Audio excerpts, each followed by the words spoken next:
Hello, everybody, and welcome back to another Chill Sunday stream. Hope everybody's doing well. Hope everybody's Sunday started off relaxed and chill. I hope that we can continue to keep it that way as we go through the stream. So, today, what do we got today? So, we're starting off with Staxel. We finished off Spirit of the North last time with a very beautiful ending that had us enter the sky and become one of the spirits of the Aurora Borealis. Today we're going to be doing our usual Staxel thing, building something to show the end of, Spirit of the North, and then we're going to be building a portal to our next game, which is going to be Teslagrad Remastered. For those in the Discord community, I realized I forgot to ask you all to do a vote this week for the next game. So I took it upon myself to pick a game that has been on my to replay list for a while. I played the original Teslagrad, and it was one of the games that had got me back into gaming a while ago, when I had taken a break from it. And it was a wonderful experience from what I remember, but they remastered it about a year ago, maybe less. And so I wanted to share that with you all. So that's what we'll be doing today. I see Doug is here, as usual. Anarcho-dictatorship, yes. Dictator is when I pick what I play. Sunday streams in this economy, says Doug. It's more likely than you think. Enjoy the stream, nerds. Thanks so much, Doug. Always glad to see you here at the beginning of the streams. Ill, hello and welcome. Hope you're having a chill and lovely Sunday as well. Jaguar, welcome, welcome. Always glad to see the kitty in a box. Hope you're having a chill, lovely Sunday. Jaguar says hello, everyone. Hope everyone is well. I'm doing well. I'm chill. I'm super excited. I've got tea, and I am ready to enjoy a wonderful stream with you all.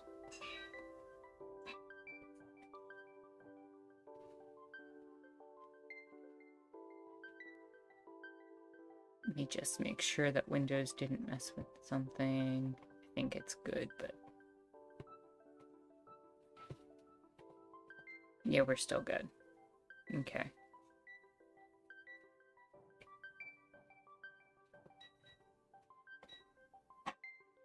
It is not Earl Grey today. No, it is a black tea though. But it is not Earl Grey.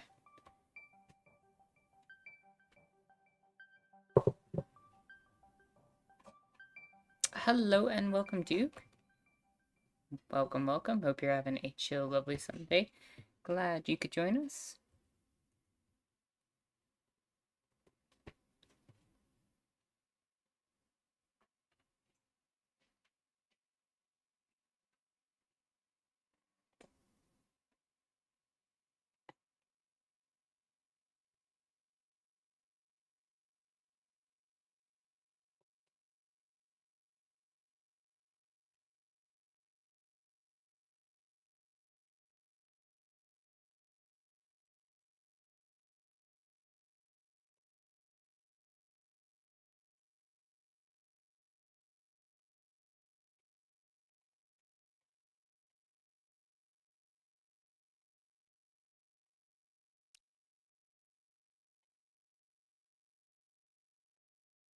Duke says, I watched Dune Part 2 last night and I'm feeling spicy. How did you like it?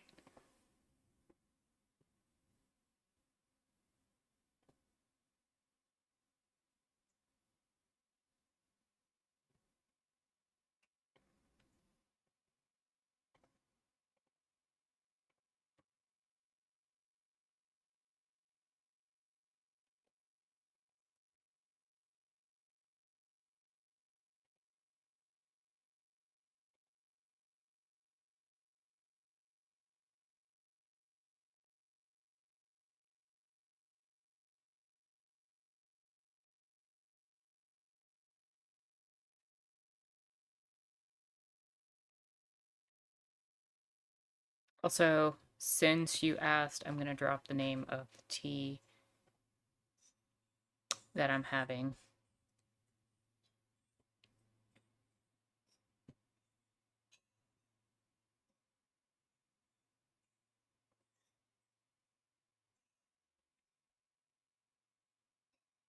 Axel in this Sunday stream, it is extremely likely. They really stretched out the deep desert sequences compared to the books, though I think it worked well. I mean, they made it more action-oriented. There weren't many... A lot of the stuff that was described kind of as off-screen conflicts with the commandos was kind of emphasized a little more, for sure. But yeah, with that said, let's jump into some Staxel. And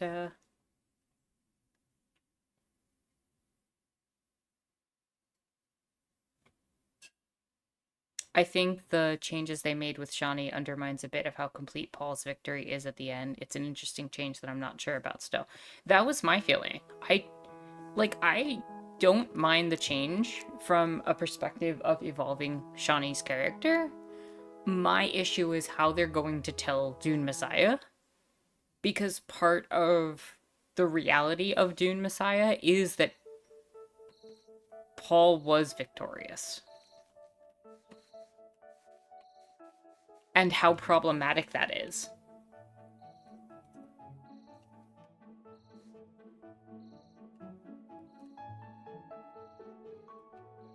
I think one of the things we could do... I have an idea for something we could do to commemorate...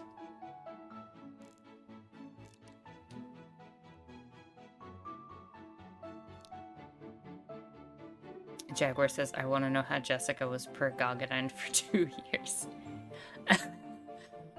They shrunk the...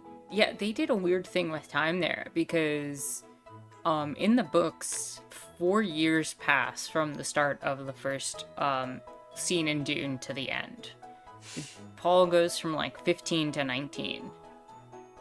And also Fade Rotha goes from 15 to 19 during that time span. And it seems like they started them at 15, they ended with them at 17. But Jessica was still pregnant, because it wasn't 15-year-old Fade Rotha versus 15-year-old... Paul, like...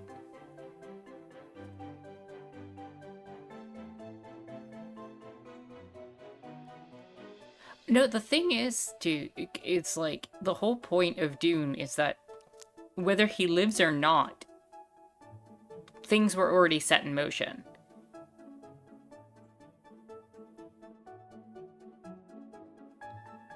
Like, it didn't matter whether or not he was alive.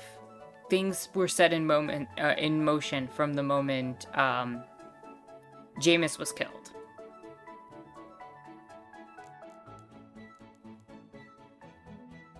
Also, hello and welcome, Jalix. Hope you're having a lovely Sunday, and glad you could join us. Yeah, like, the thing is Paul is supposed to be a likable character. He wants to do good. But the social forces that have been created from the Missionara Protectiva and from the Bene Gesserit programs and the religious, basically, insemination that they leave behind on different planets have set the conditions for everything, the Holy War, to happen. Paul just happens to be the one to take charge. And if anything, we should actually be grateful that it's Paul and not Fade Rotha who gets to charge that Holy War. But even still, it's going to be violent and brutal in his name.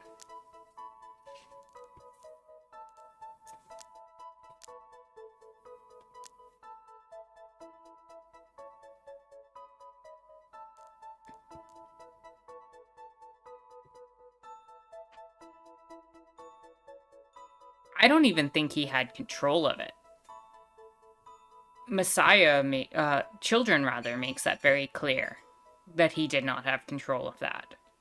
As does Messiah. Also, what colors would we describe the Aurora Borealis as? I know there's some purples in there, some blues. He pointed it in a way that probably caused less harm than if he hadn't pointed it, but he was still brutal. The pretty color. I've got blue, I've got purple, I've got like a pink. Is that, yeah, there's green in there too, isn't there?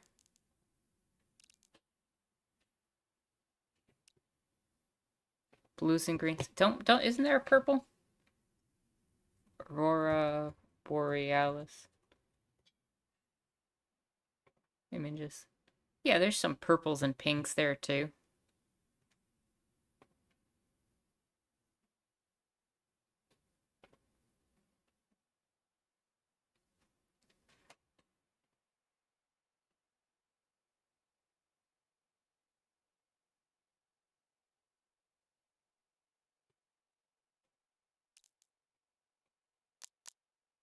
Wish I had something that was more like ethereal and lit up than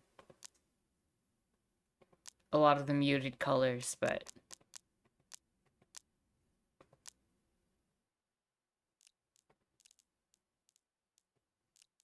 maybe I should use these instead? Question mark. Like this vibrant green. This blue. This pink.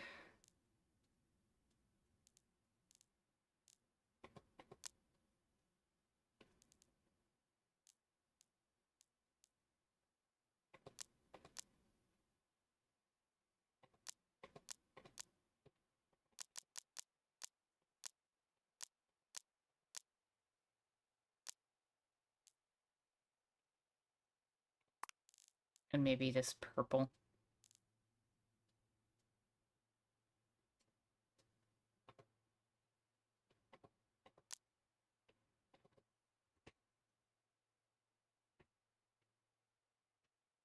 Oh, yeah, Fade Rotha and... I mean, the point is Fade Rotha and...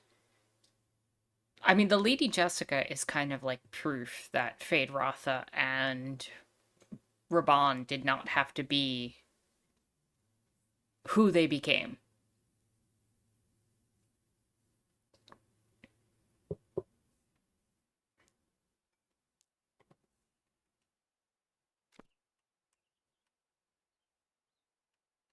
I think I'm going to just kind of like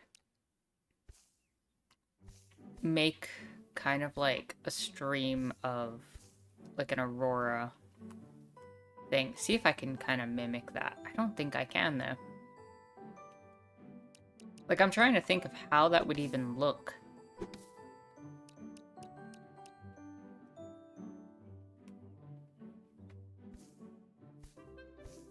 And also these colors are not working for me.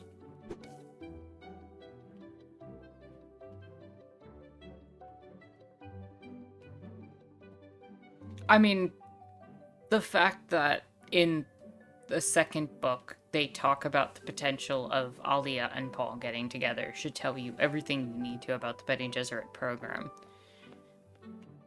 Like, that is a legit option that is considered.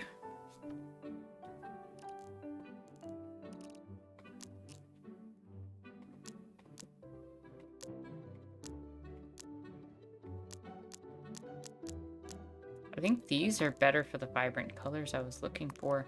Let's try it. If it looks terrible, we can...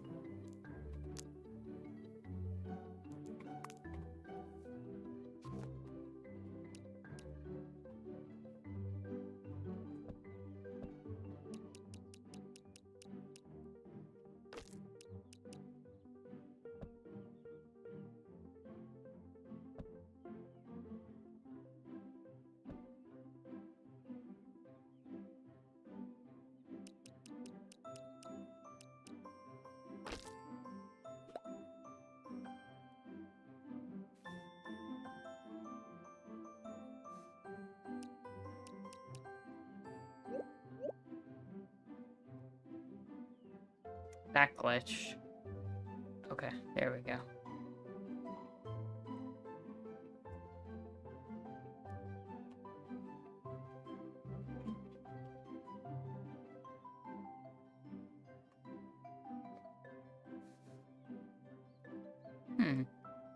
Well, if I can't do an Aurora Borealis, what do you think we should do for... What about that shrine at the end of the game?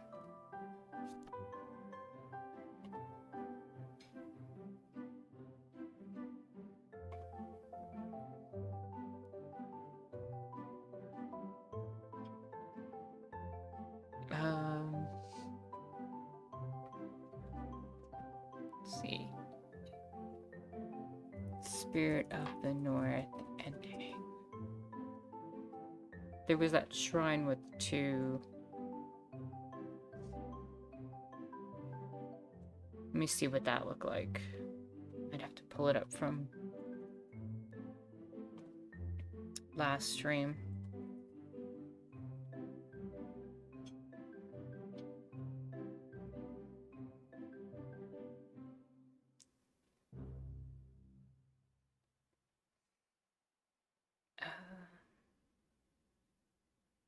History.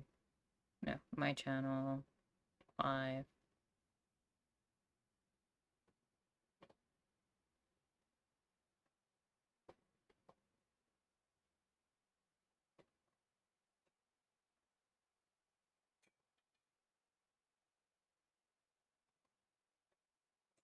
Where are we at?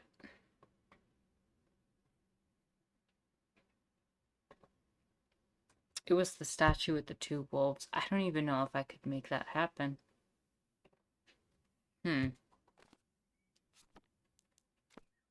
Conundrums, conundrums.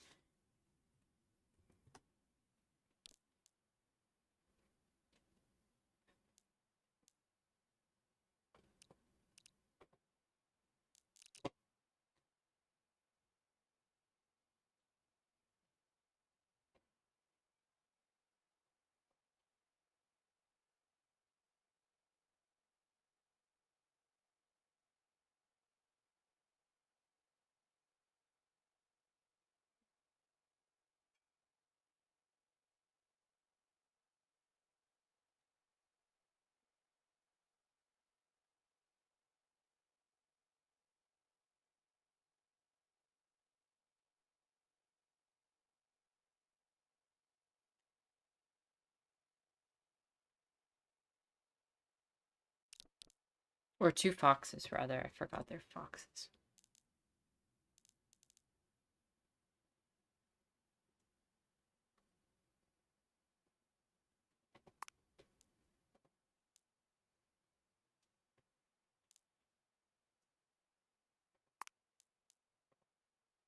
I could do this. This would be a silly to do. I could just put a fox up here. 2 of them.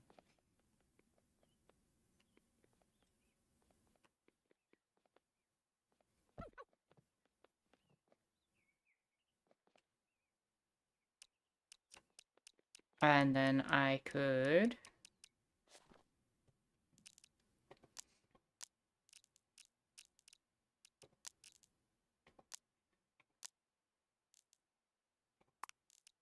take this.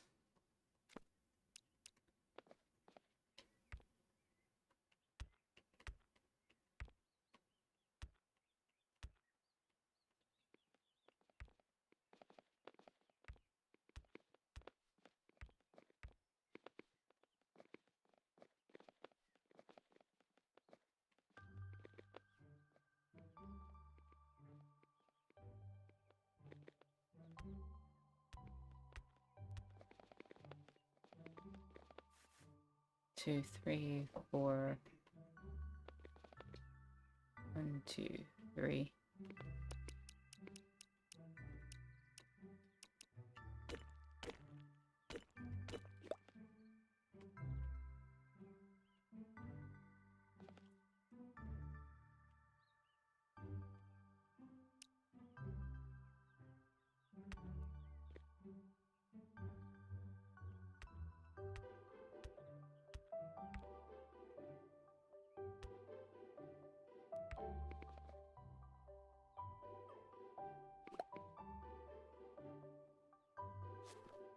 And then...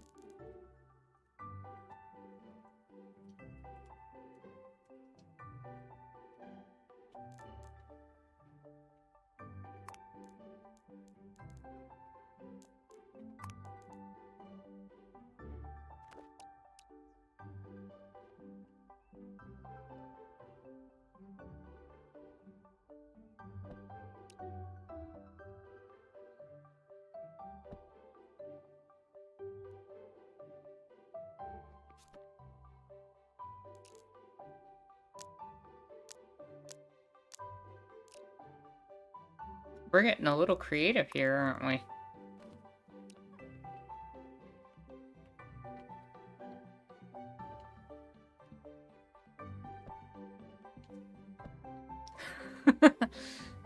How's that?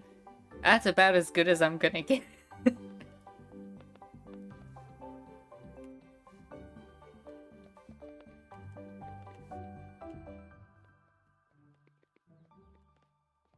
I feel like that symbolizes the game pretty well. Or at the very least, the ending.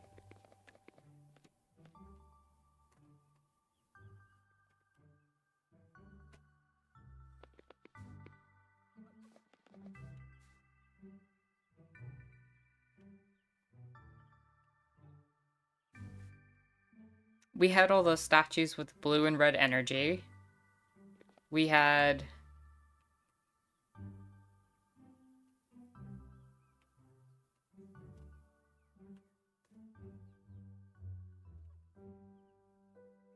Raban? Beast Raban?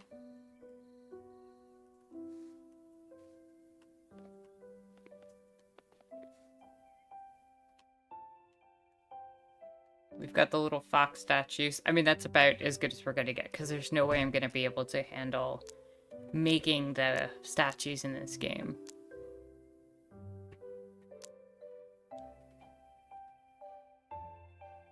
Raban with a B.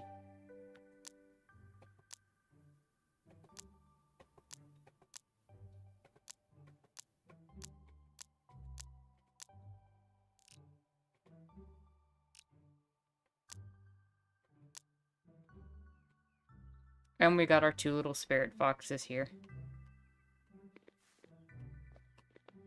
And their little houses.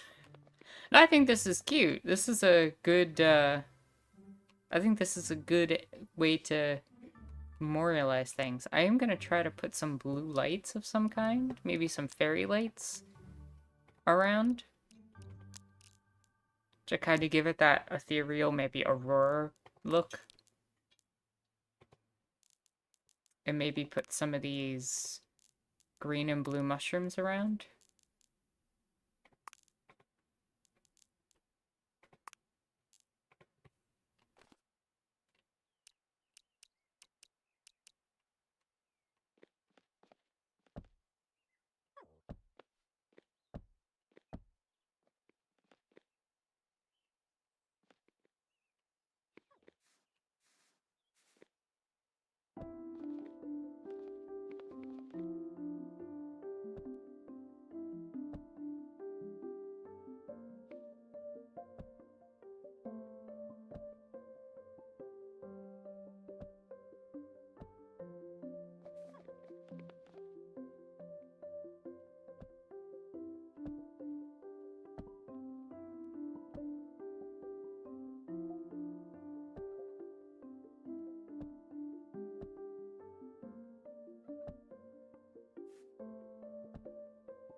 And let's throw some of these mushrooms around.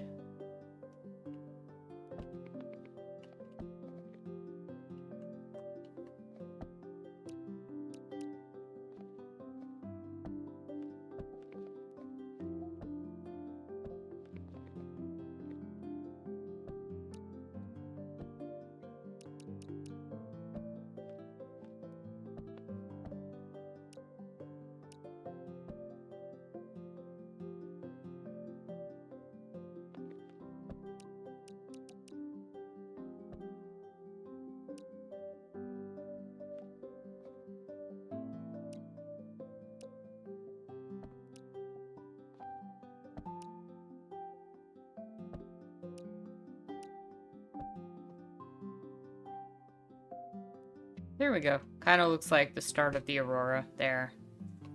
And then... I like that. I think that's one of the more creative monuments we've had. I should also put food bowl up here. Just because.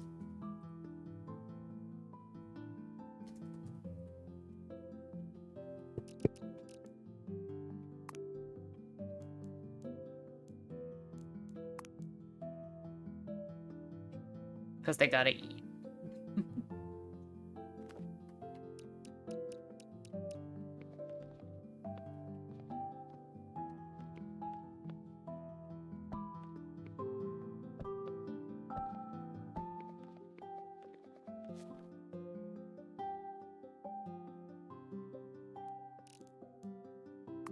Large pet food.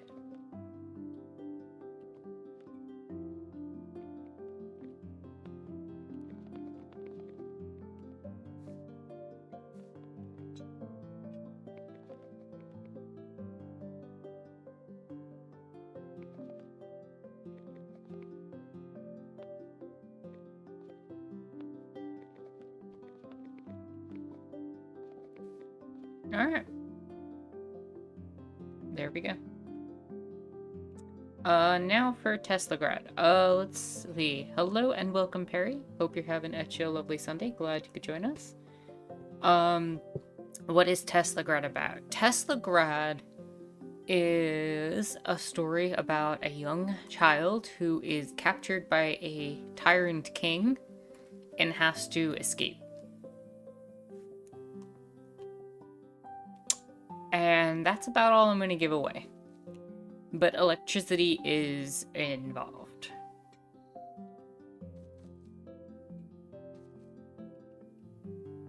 Jaguar says, I also think the relationship that Jessica and Alia have are representation of how women treat each other under patriarchy and hierarchies. Yeah, true.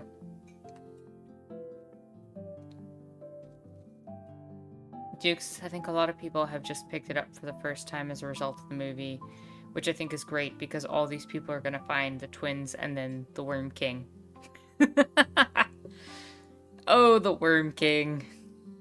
The thing about Dune, to me also, is when it comes to spoilers, the more absurd the series sounds, the more I feel like it draws people in. And, like, Frank Herbert has a way of making all of this stuff sound legitimate. And, like, it's perfectly normal within the world that it exists in.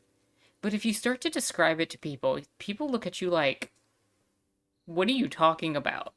Like, what is going on? And I don't think it's much spoilery. I think the path and journey that one has to take to understand and get the philosophy behind it is the more important part than the actual plot itself.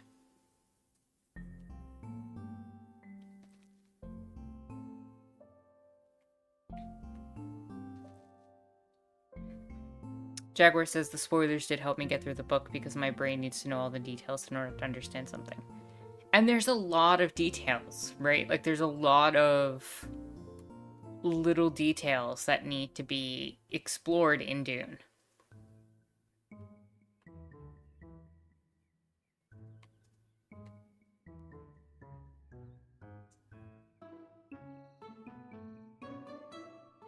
The deep philosophy for why a man must become an immortal godworm. Pretty much, yeah. It is deep philosophy.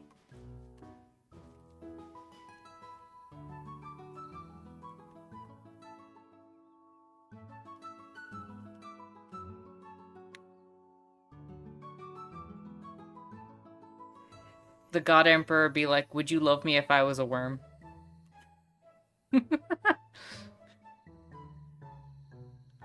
And the people said yes. We would always love you, God Emperor. Please don't kill us.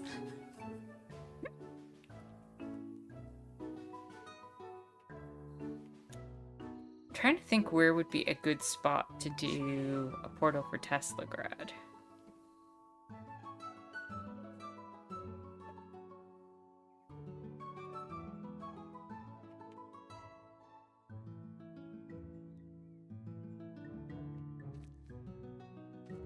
Speaking of worms, I find it funny that Paul and Shawnee hooked up immediately after he rode the worm.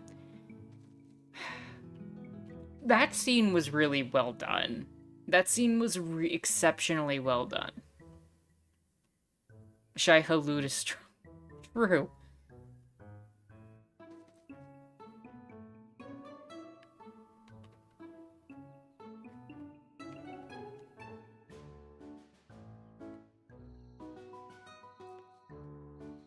God, we've played so many games. This island has slowly been transformed into, like, little representations of each game.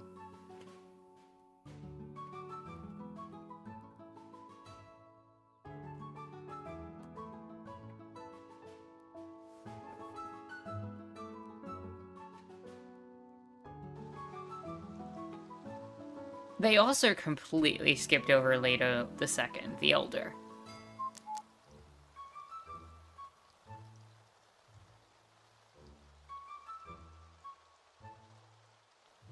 No, the worms are described as, like, having special secretions that allow them to deal with the friction of the sand.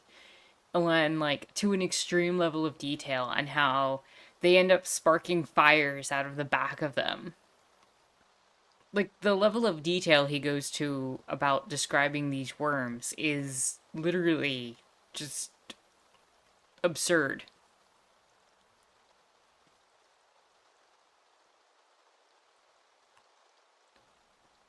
Like, you don't even get the full description of it probably till the third book.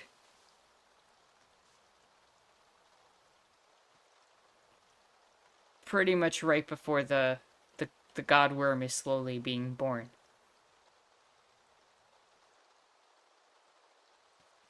Correct, yeah.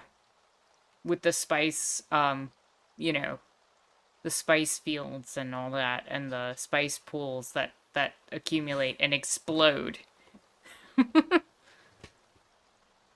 Which you can't make up. You cannot make up. So I need something that looks like electricity for this portal. Definitely going to be using the digital blue.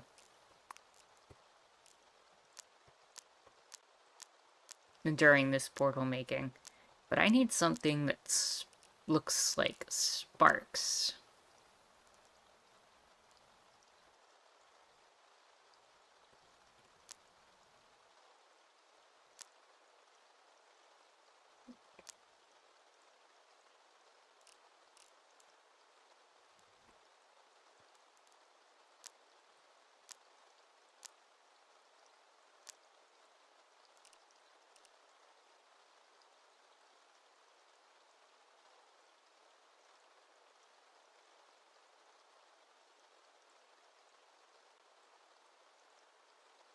Like, there's nothing that looks like lightning.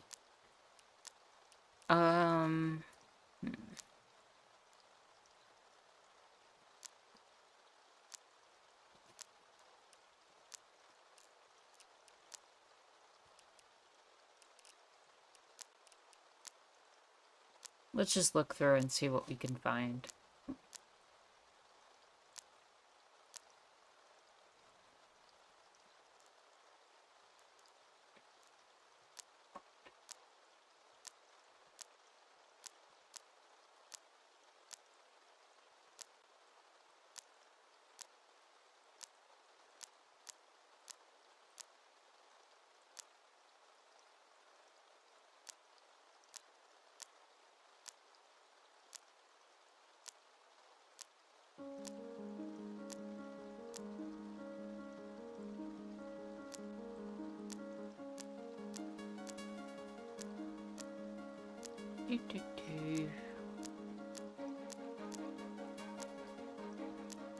Like, if I had something like these long grasses that were blue, that would be perfect.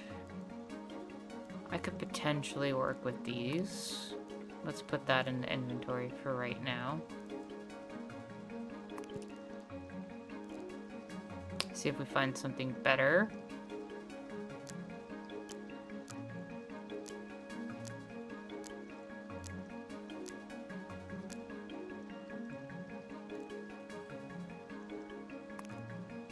could potentially be useful. The magic light may be useful.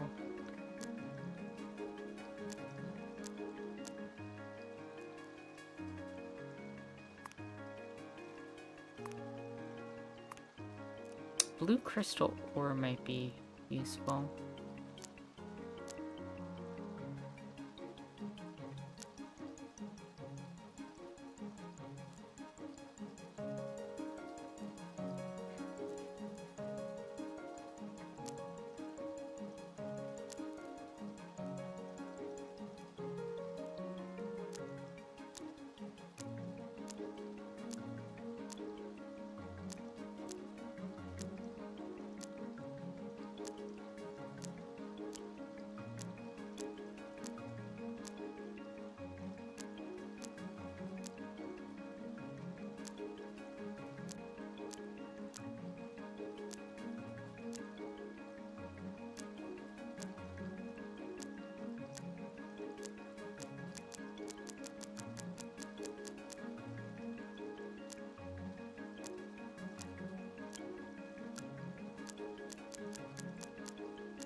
Okay.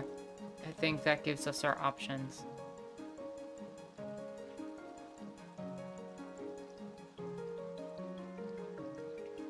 Jaguar says, I do like the question that Herbert brings up about sci-fi. There's so much to explore about humanity, human condition in our society, which is how a lot of ecology got start, at least an entire generation of ecologists.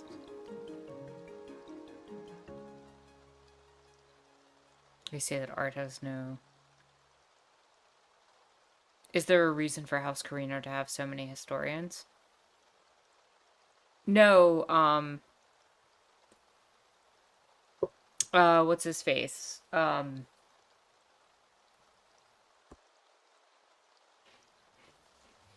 one from the third book, the ruler,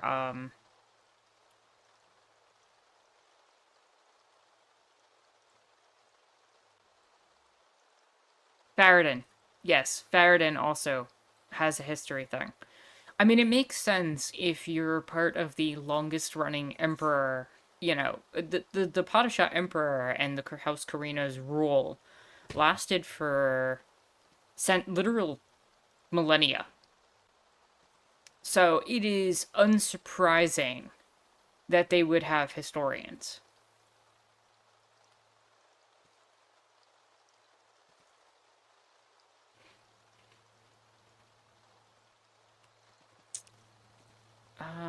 And I also need some gold block for what I'm thinking about making. I think I'm gonna do that. Teslagrad images. Let me see.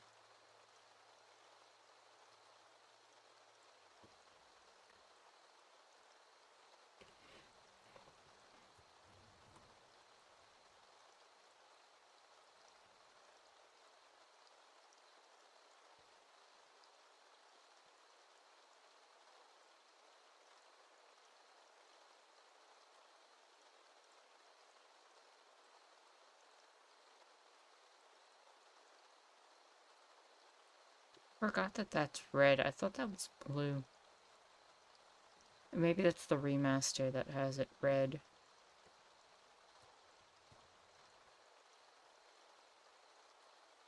I guess it was like that in the original too. It's been so long.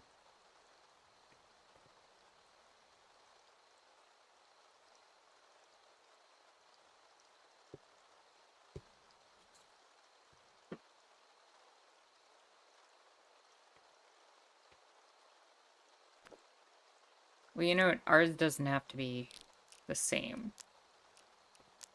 Exactly. So I need some sort of gold block. Something that looks metallic.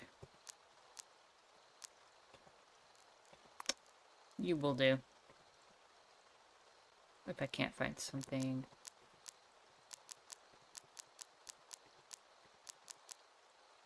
And again, so will you. But let's go with that.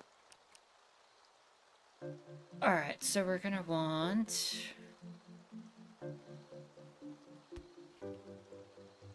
1, 2, 3, 4...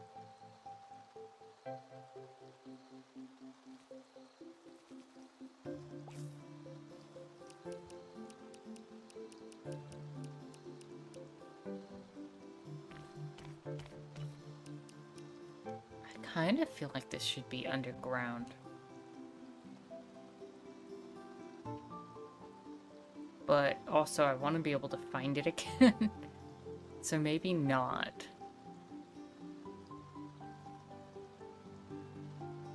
Didn't I make a secret underground base somewhere in here? Because that could actually work.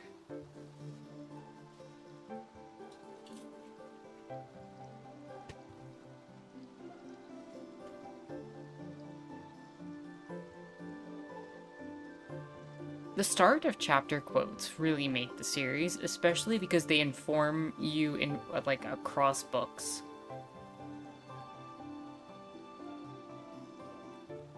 Like if you had the context for what was being said at the beginning of some of the chapters, you'd be able to like know information about the following book.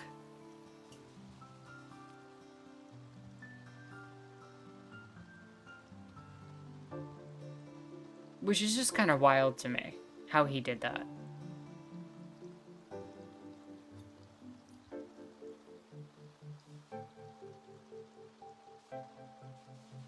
I do agree with you, Erelon's outfit looked good.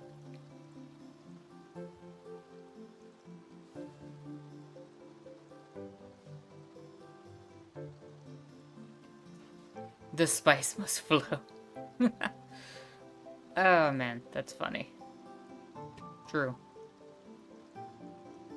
Didn't I have an underground base somewhere along the coast? I remember making it.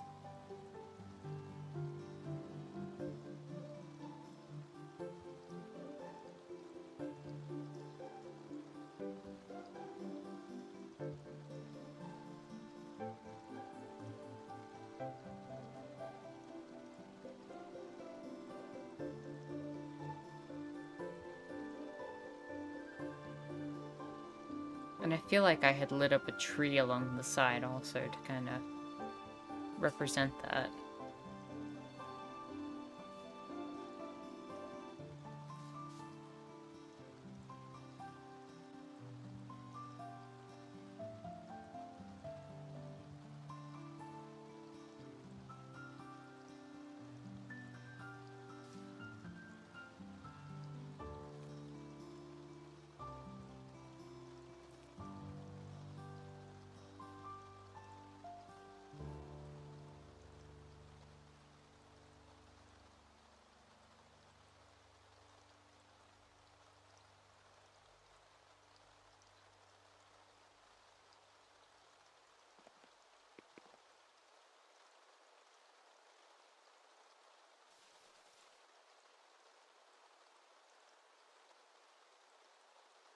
If I can't find it, we'll just do something else.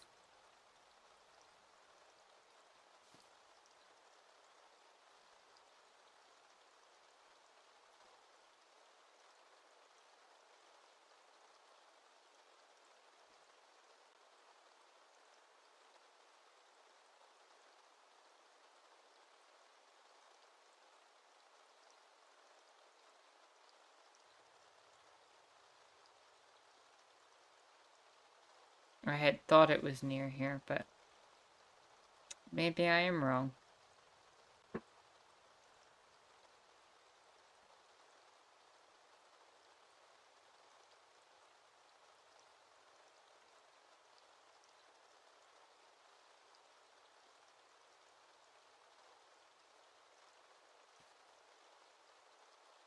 Alright, let's find a different spot to put it then.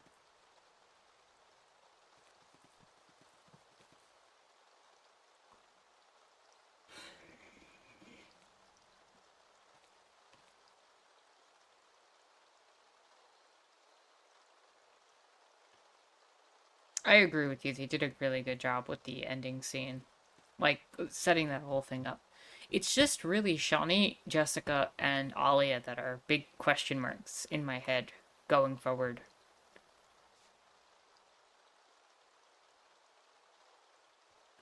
Uh, hmm. We've got the beehive thing there.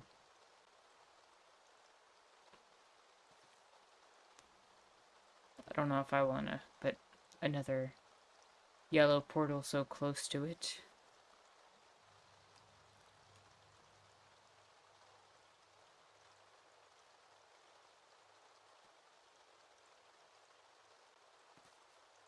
What if we go here? Here works.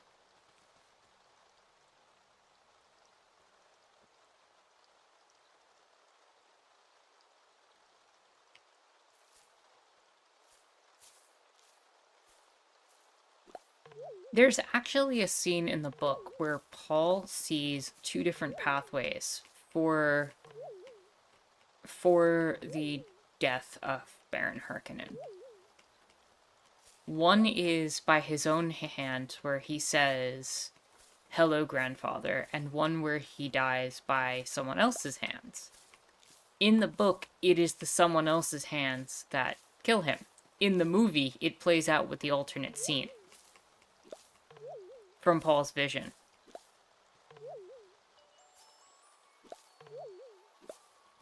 And that is really bizarre to me because that alternate path, was worse than the path that he ended up on.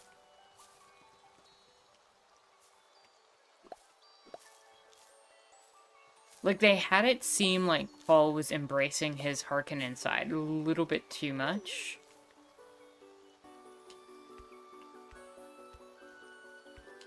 Which is very odd to me.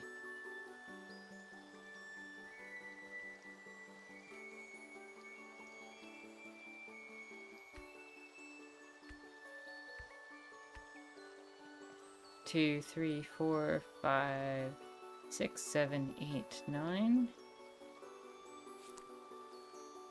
I think 9 should do it.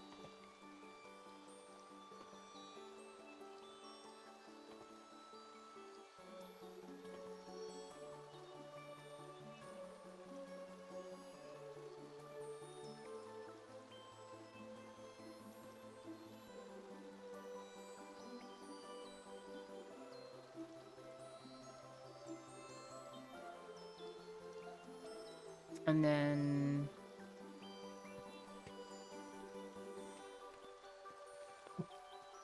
No, but this tree's gonna be in the way. The whole thing's gonna be in the way.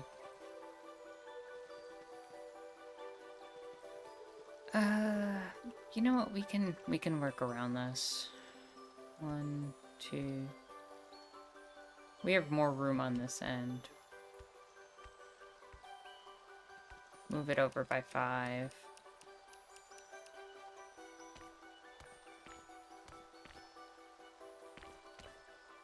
And let me pull up that image so I can actually see it. And then we can move on from Staxel, get into Teslagrad. And then we want... This layer is gonna be...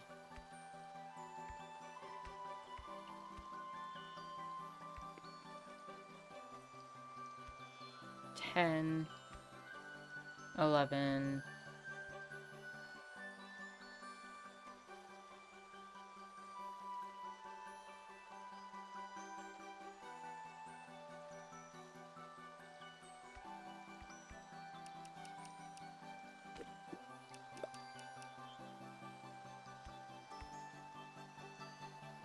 One, 2, 3, 4, 5,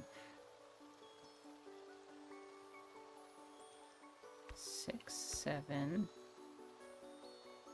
That works. And then we want to kind of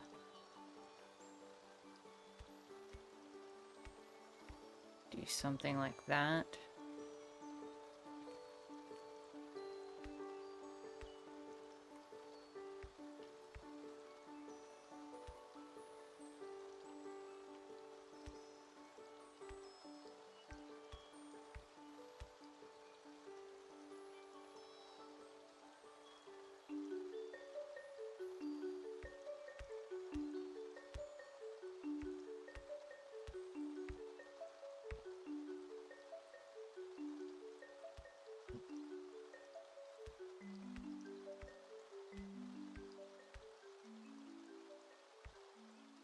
And then in here,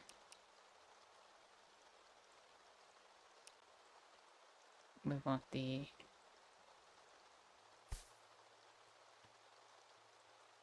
electricity-esque zappy zaps.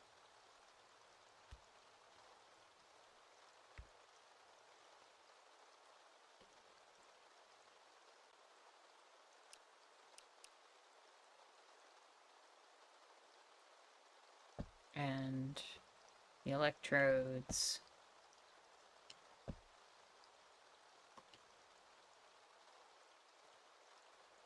This is not going to be perfect, but it should be good enough to get the point. We'll use white brick for this.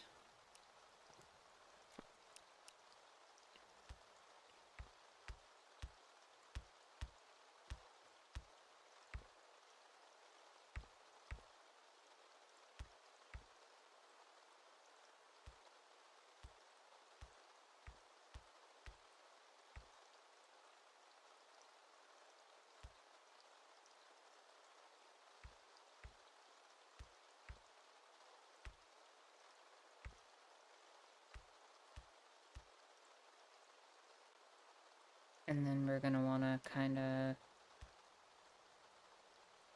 Oh, I can't... Wait. I can't stack these? That is sad.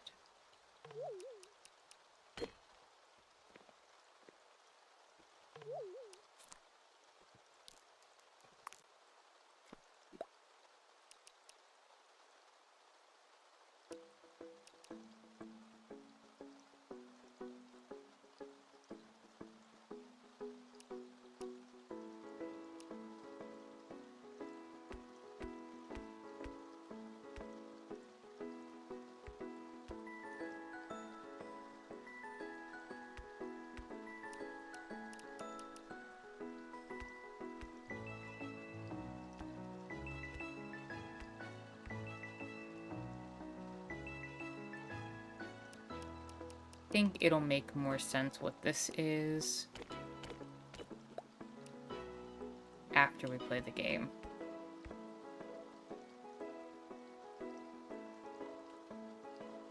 But I can also probably add the red wall panels.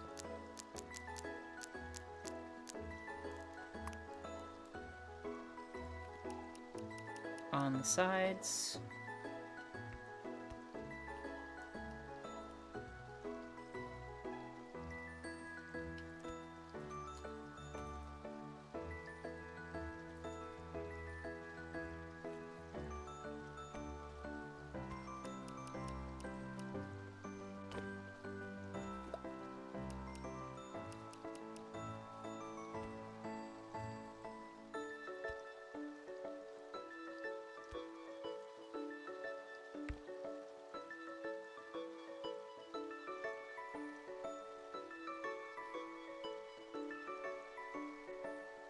I don't think that's bad.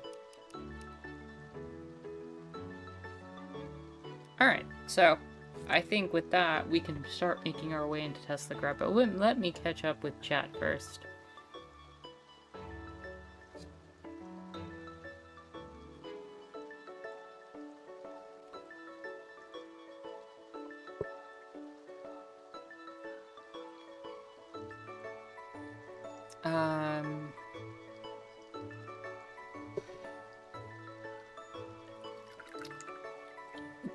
Ill had asked which books have been made into movies so far. I'm talking about 1 and 2. That's just the first book. And Dennis is only trying to do 1, 2, and 3. 1 and 2, rather. He doesn't want to go to children.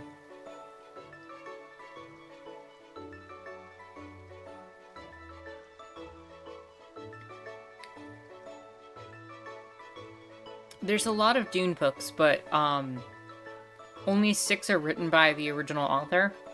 The rest are written by his son and another author. And a lot of people don't like those books for reasons. So what I would recommend is start with the mindset that you're going to go through the first 4, like Duke said. You basically want to go through Dune, Dune Messiah, Children of Dune, and God Emperor. If you read 5 and 6, that's awesome. Beyond that, tread carefully. That's generally the rule I would give. The first 4 books, I think make up the core of what the series is supposed to represent. And if you feel good after the 4 books, you can kind of get like almost an epilogue with 5 that kind of starts forming into its own trilogy in 6, but doesn't quite get the ending it needs with the 7th book that was intended. Although the son did kind of take the notes and write a 7th and 8th book that some people have opinions on. But yeah. So with that said, we're gonna go through our portal and head off to Teslagrad. See you in a moment.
Here we are.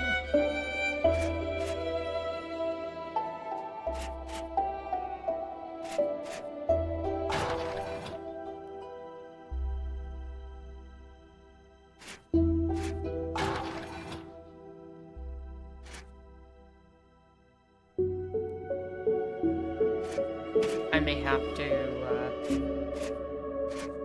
let's drop, hold on, options, audio.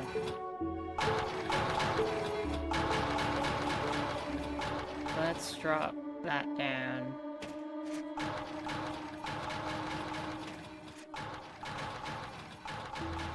I think that's better. You tell me if that's too low.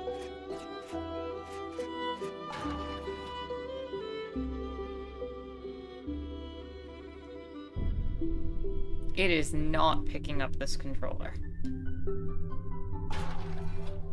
So, let me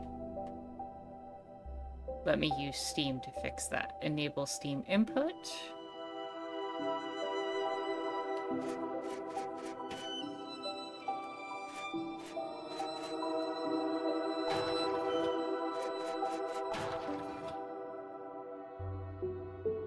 Let me see the layout it has.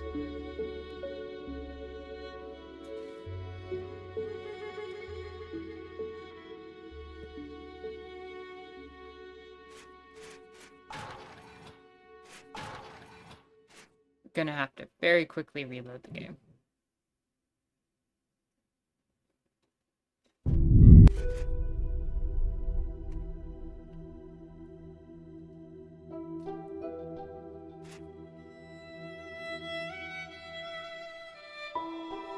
Oh, now it's just flat out not picking up this controller.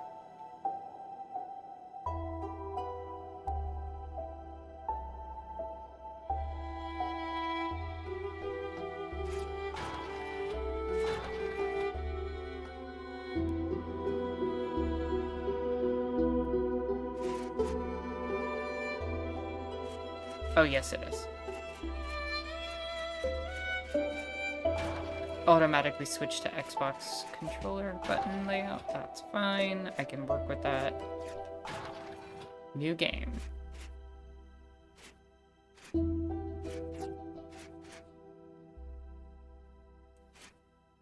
Wait, does it have...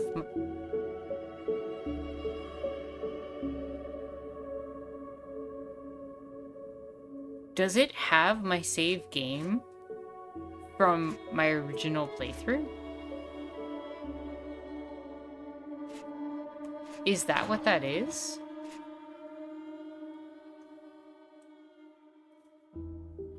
Are the saves from the original compatible with this one?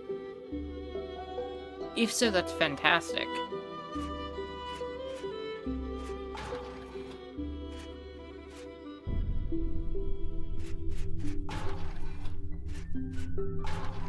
Either way, we'll go to a new save file.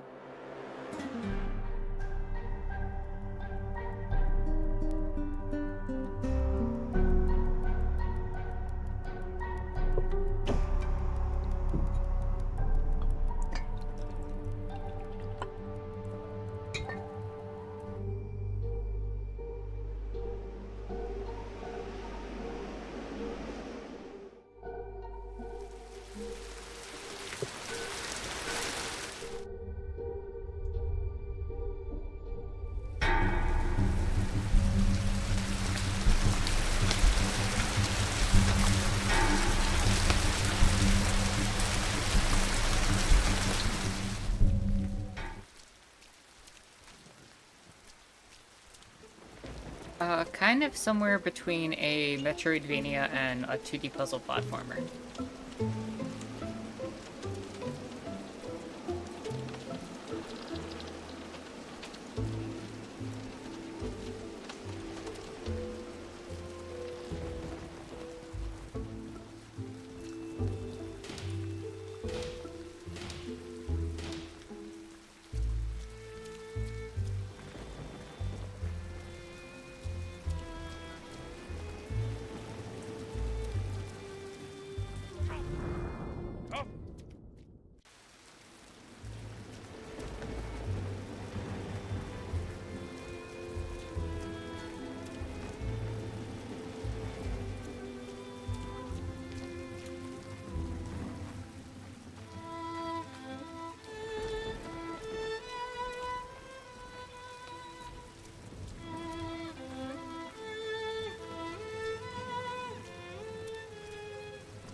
Don't jump in the fire.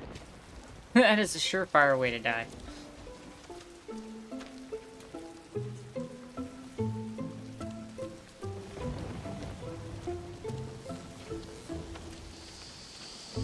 They are pretty smooth, actually.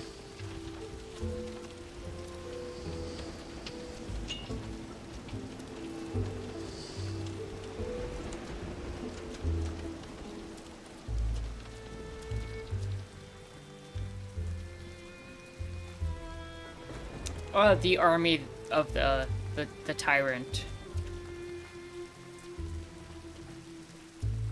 Yes.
It is raining inside, and there's some sort of statue.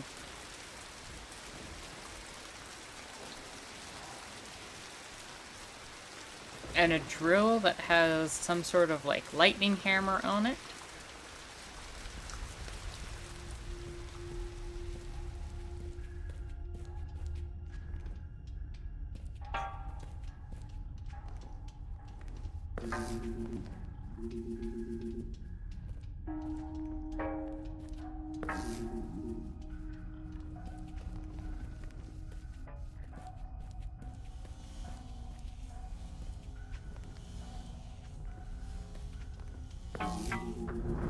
And vaporized.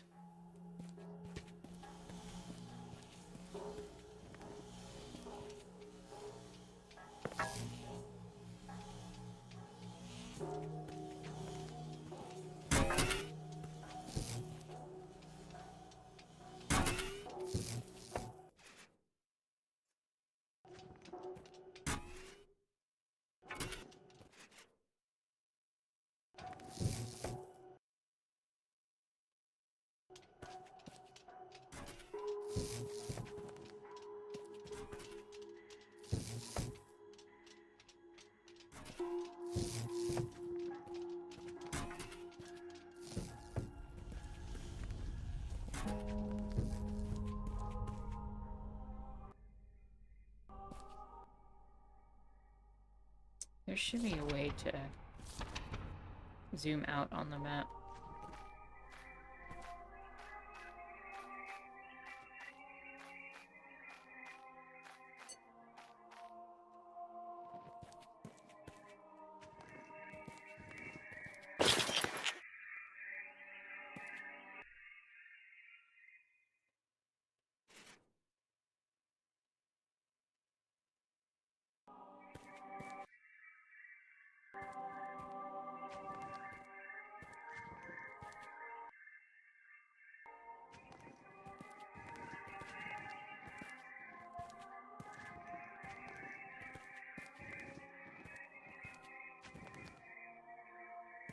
We can't move these boxes.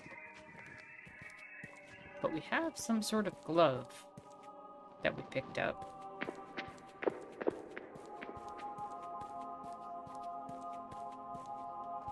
And there's something up there.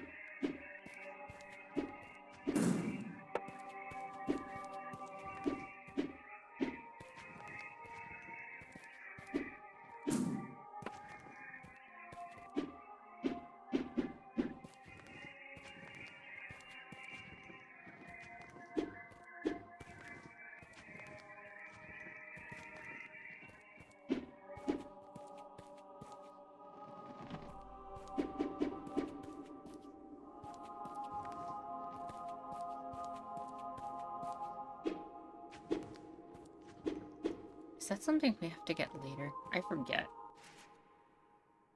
God, it's been so long since I played this game.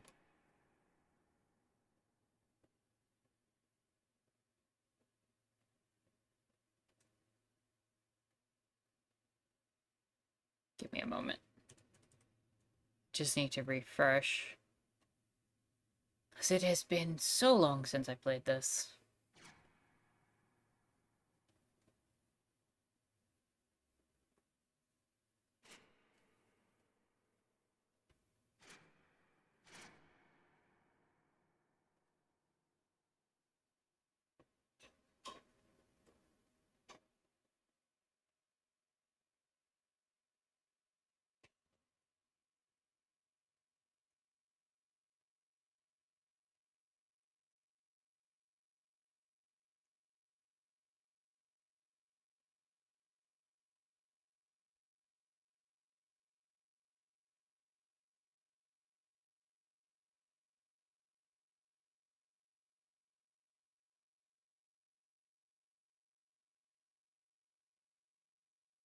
Um,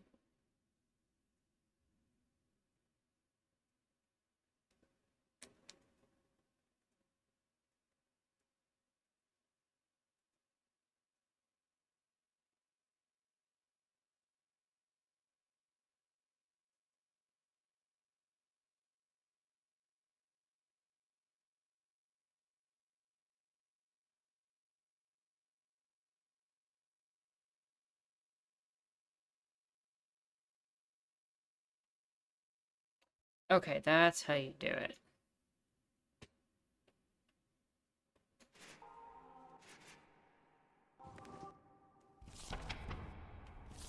That's the scroll. Okay.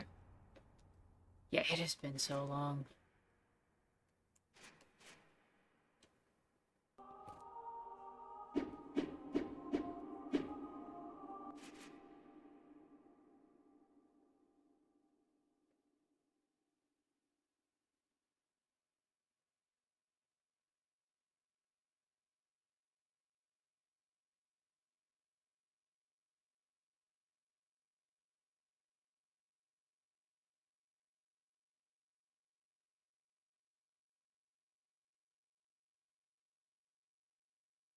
Bear with me one moment.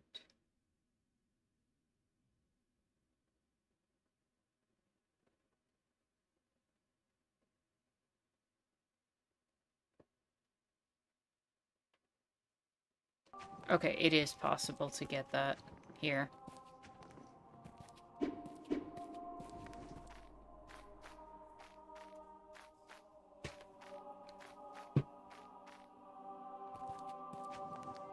I think you have to come from here.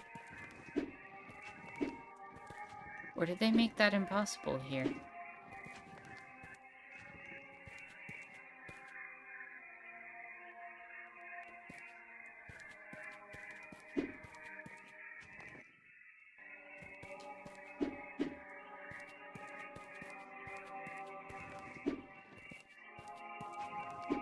Ah, there we go.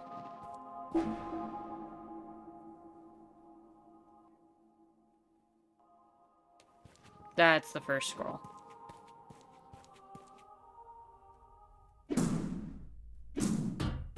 So, blue attracts red. Red attracts blue. That's basically your puzzle mechanic here.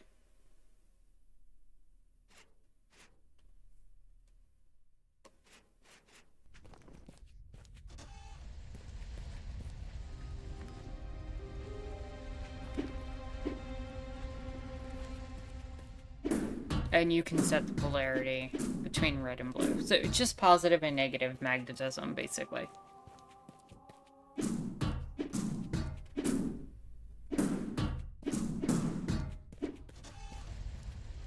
Can I...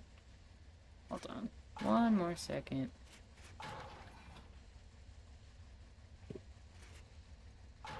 Can I adjust... Yes. Oh, but I need those for the cloak buttons. I see. Which is later. Okay, that works then.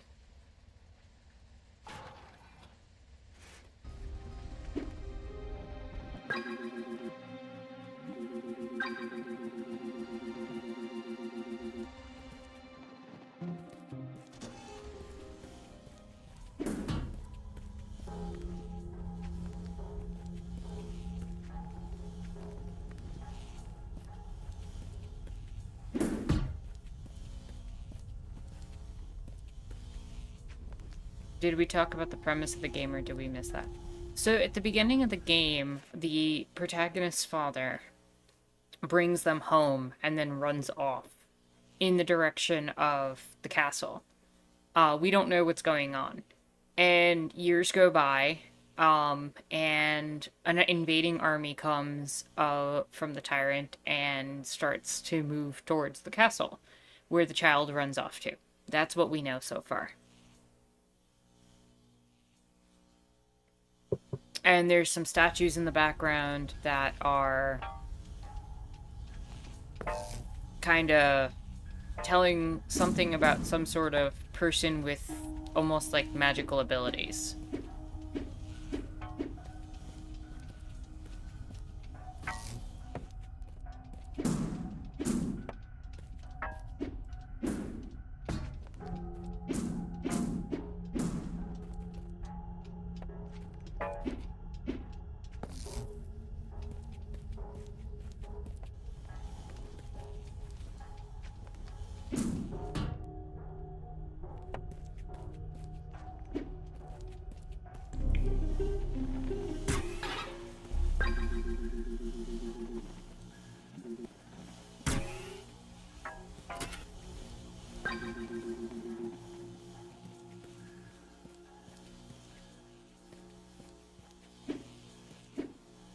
And then there's this little guy. I don't know what his deal is yet.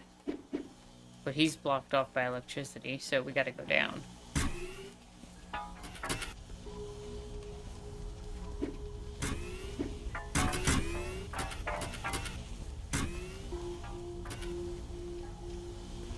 So they had put out a sequel to this game not too long ago, which I have, but have not had the chance to. I think I have. I like 90% sure I have. But I don't think I've had a chance to. Well, I know I haven't had a chance to play if I do have it. So if we do end up liking this, there's every possibility that we can go into the sequel. There's actually a 0.5 and a sequel proper.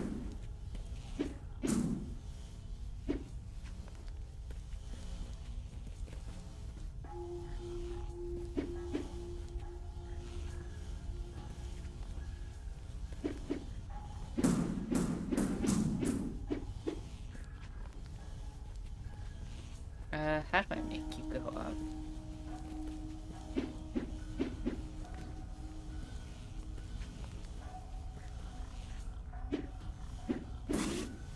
Oh, right.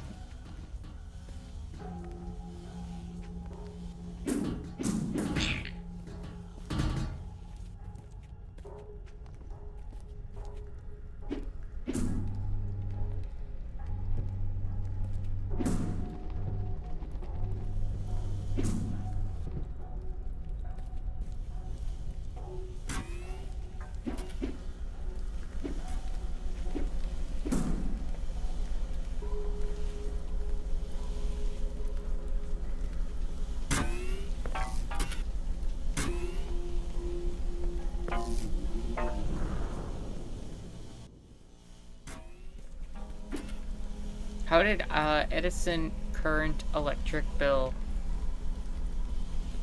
What? How did Edison make your electric bill so high? Because the system for electricity is expensive to run, especially now.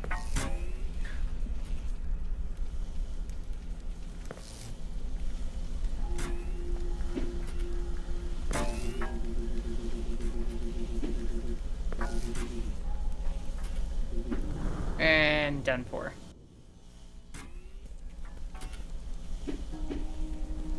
Turn that red, pops that up.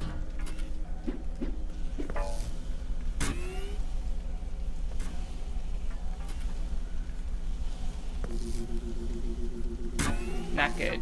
Not good.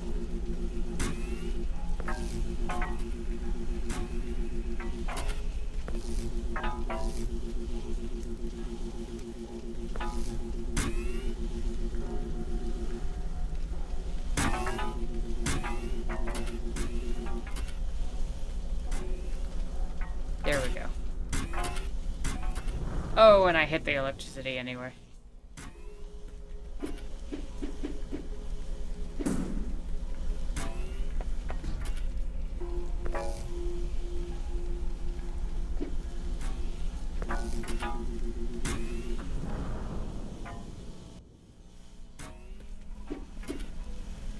Silly puzzle game.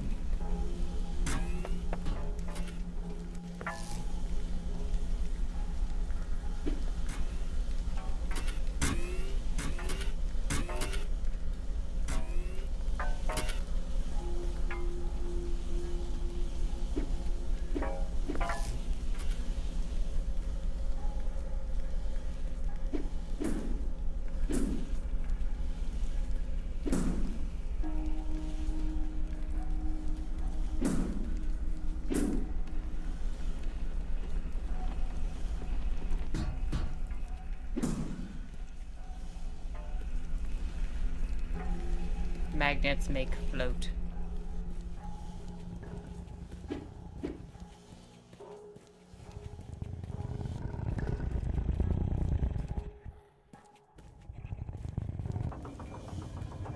Oh, that doesn't look good.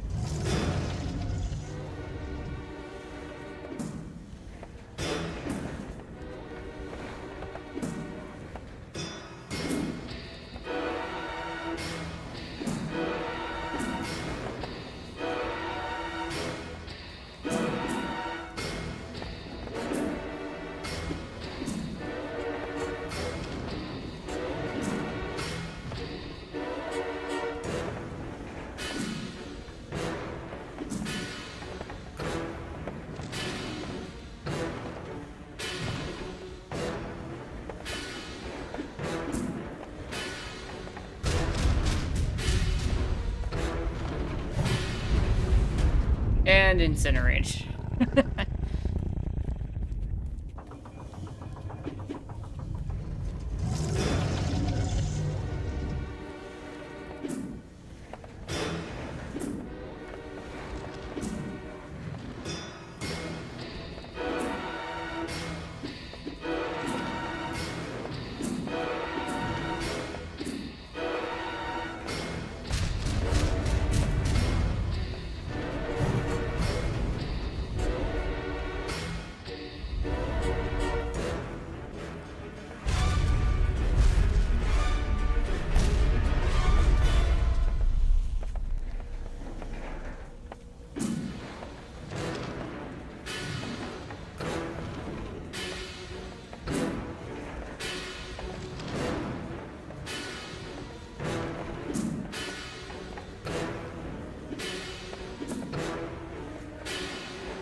And we broke that machine.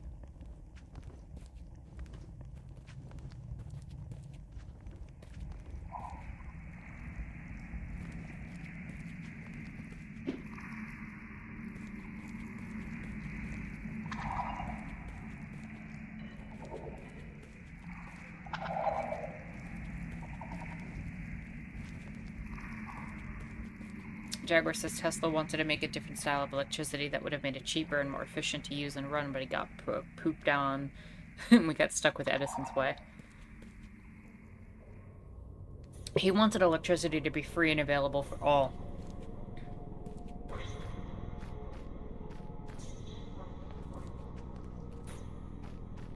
AC is actually really good for charging voltages on the fly, and this actually introduces cost saving on grids. Over a DC setup, AC also has some advantages in terms of how it's generated.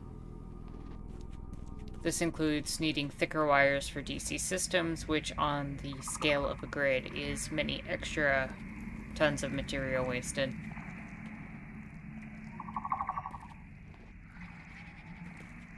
And we got boots.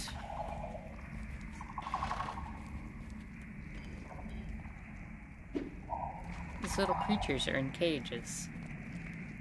Why are they in cages? I wonder.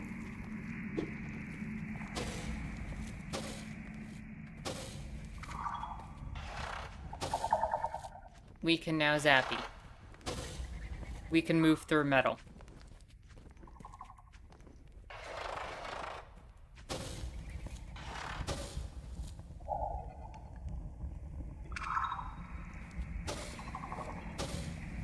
Yeah, these are not really friends. They would like to eat us.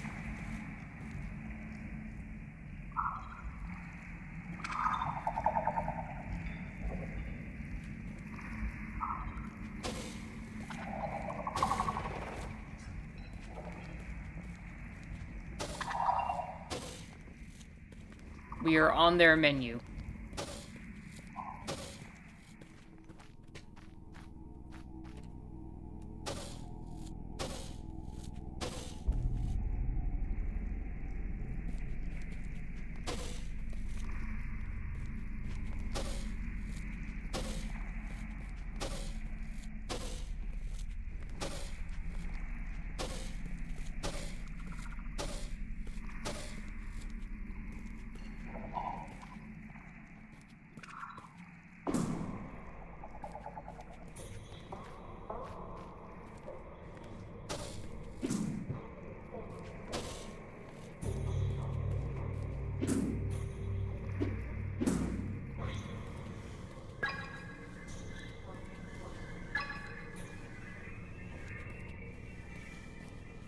are these magic glow flowers?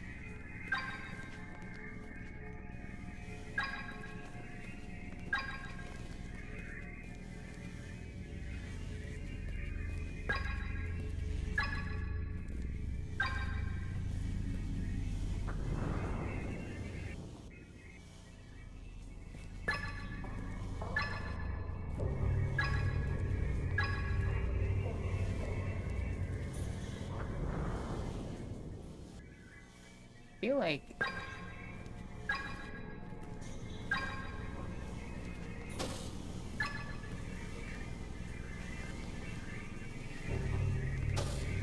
how do I get up there?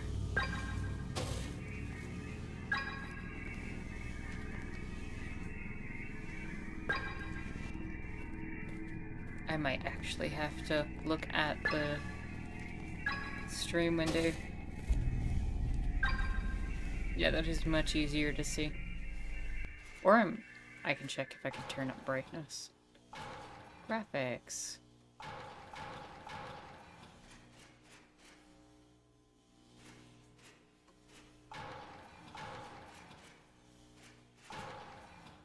Nope, I cannot turn on brightness. Alright, so I'm going to have to play this part off of the stream.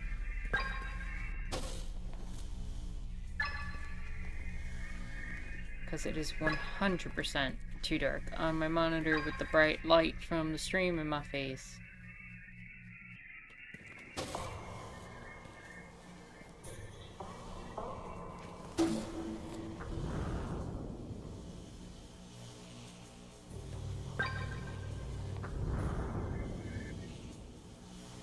And then I'm supposed to, I think I dropped down there.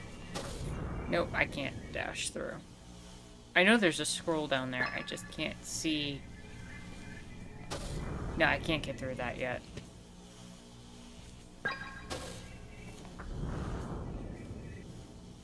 That is a later thing. The classic Sonic homing attack looks different. True!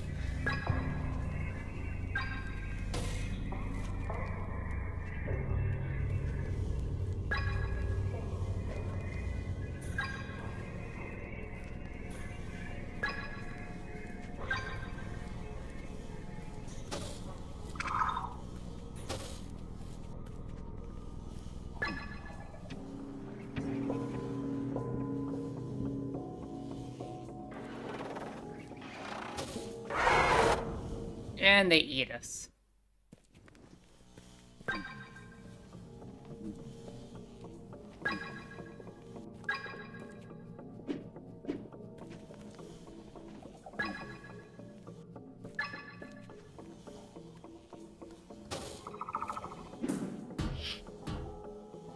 And now they're dead.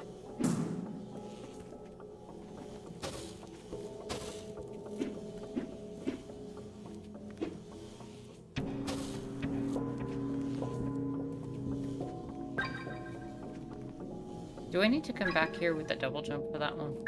Or can I get that now?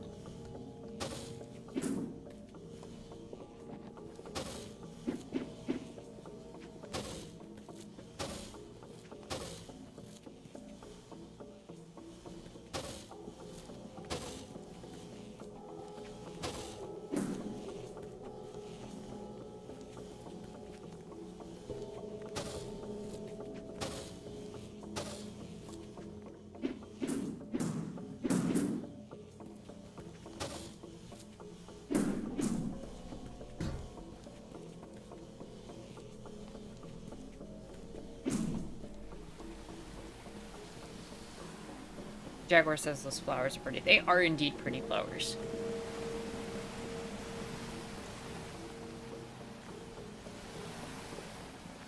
Jaguar says I'm doing some self-care by doing my eyebrows while engaging in the stream. Well, good luck with that. Hope your eyebrows come out to your satisfaction. But yeah, this game was one that I played. It must have been back in, oh, I could tell you from my Steam library.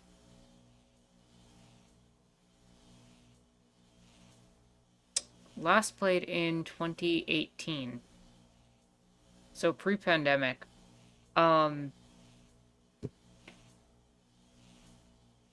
I must have gotten this. I must have played this for real the first time in like 2014 though. And 2014 or 2015. And that was when I was just getting back into gaming.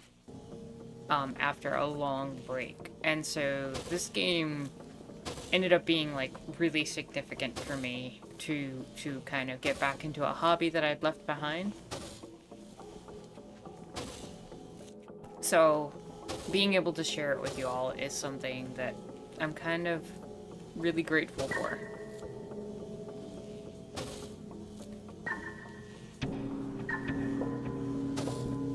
And the fact that I'm able to play it now with enhanced graphics and slightly better, what feels like slightly better controls, makes me happy as well.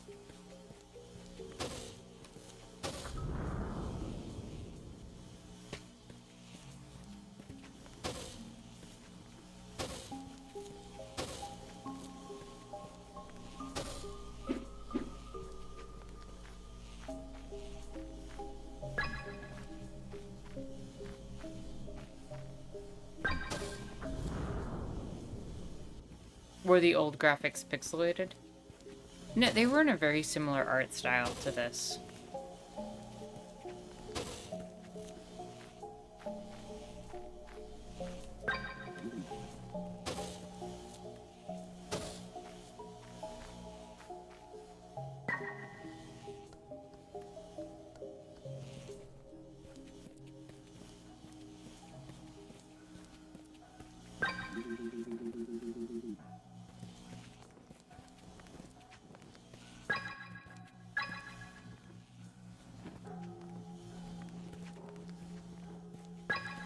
Also, if I recall, those scrolls end up telling a lot of the story, but you don't get them in order.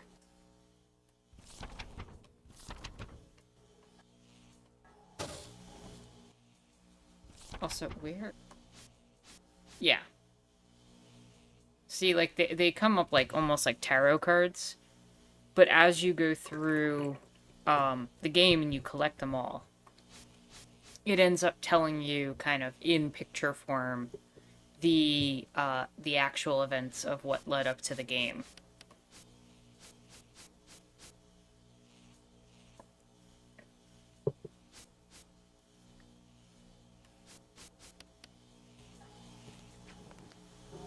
And it really does rely on you kind of following the context clues of what's happening. Oh, crap. Yeah, I went right into that. That was my fault.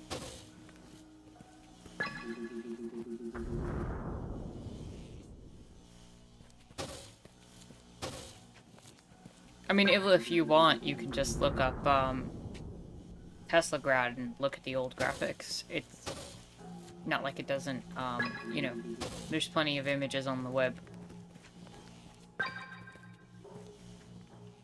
Lore in my Metroidvania? Indeed, it is extremely likely.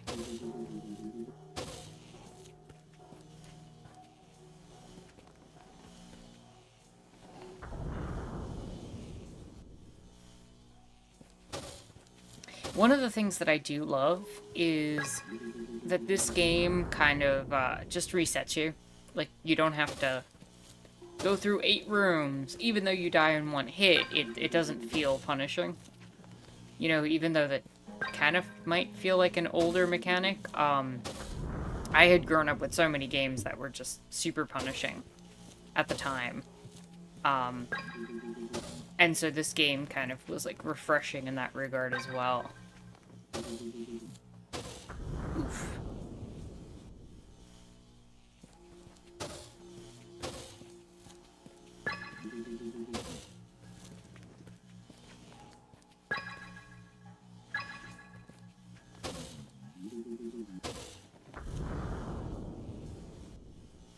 I don't know why I can't make this jump now.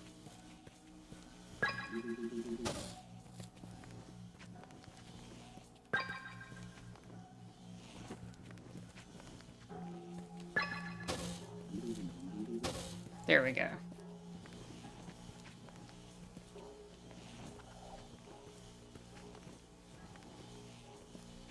Does the protagonist have a name? No.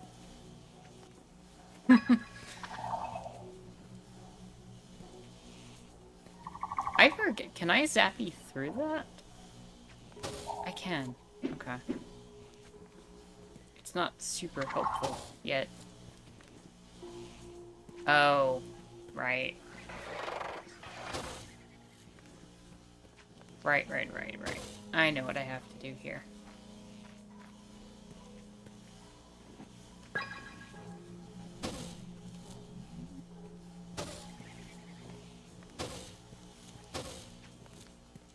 Part of what kept you from getting into games when you were younger, harder and more punishing, what seemed like to find a good game, and it stopped looking like getting a hobby. The thing is, you know, when you only had 1 or 2 games, it wasn't that big of a deal. Because you could kind of just practice and have fun with the one experience and just enjoy the fact that if you didn't make progress, so what? But when there's the reality that you have, like, thousands of games, it's a lot harder to justify, in my opinion. Oh, there's stage show. There was a peaceful kingdom with birds.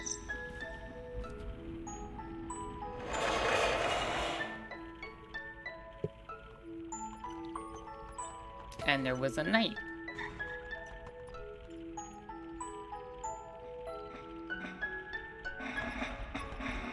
And then everything changed when the Fire Nation attacked.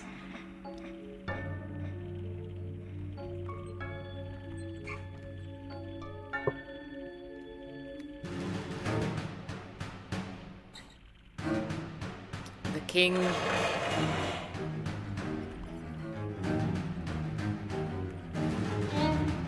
received a weapon from the royal Teslamancer and summoned lightning in the sky and fought back the invaders.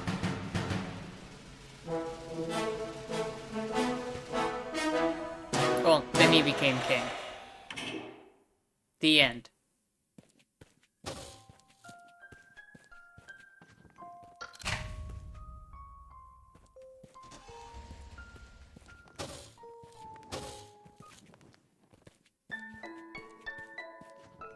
King? I didn't vote for him.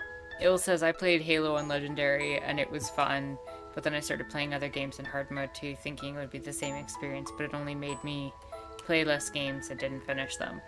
I enjoy the difficulty on games when they're actually based around, like... Oh, I love this system, okay? This is how you mark progression. This center tower, we moved this bar over. So now, we can enter previous areas easily, because this kind of becomes a central hub. Really good game design.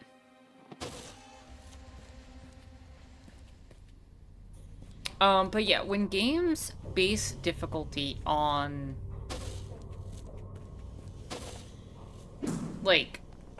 how do I put this? On, like, just arbitrarily increasing the enemy's numbers or stats.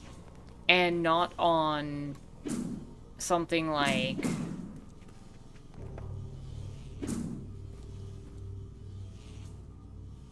like, just making the gameplay more fun or challenging. I can see why that would not be a fun experience.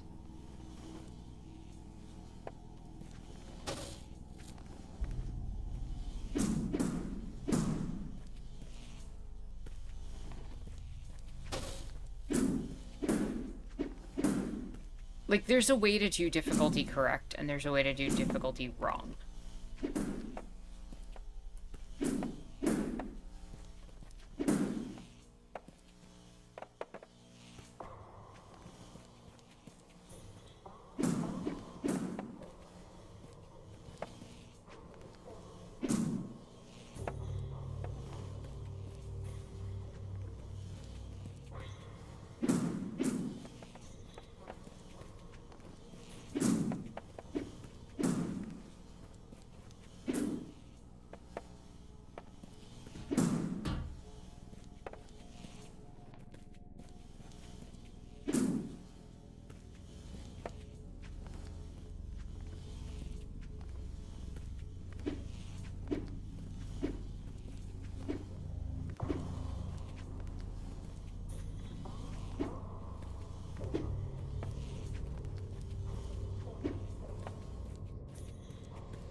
Alright, we want to do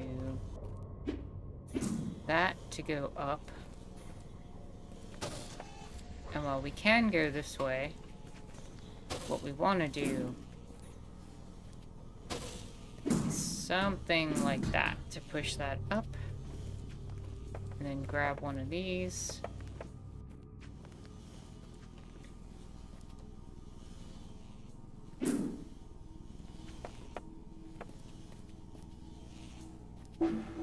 And secret tunnel.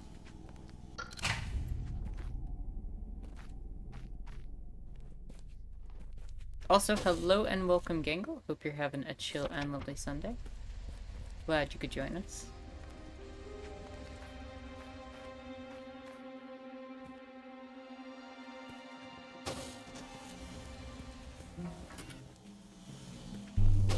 Oh god.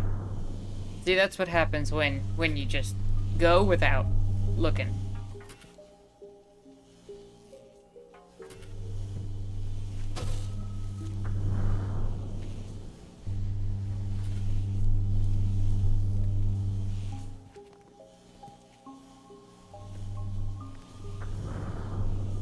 How do we do this?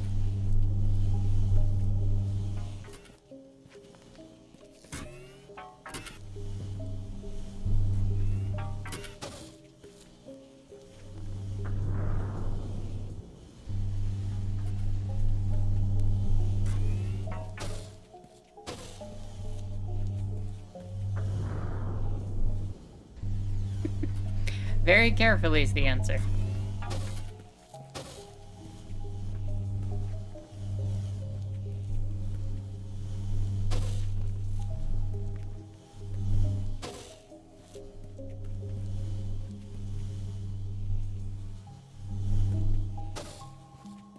Indeed, don't stand in the middle of the railgun.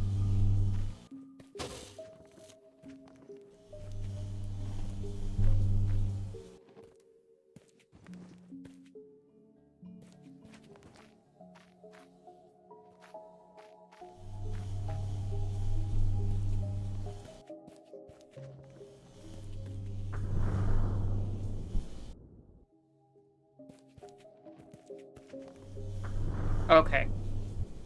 That was silly. I was trying to go down. Thank you.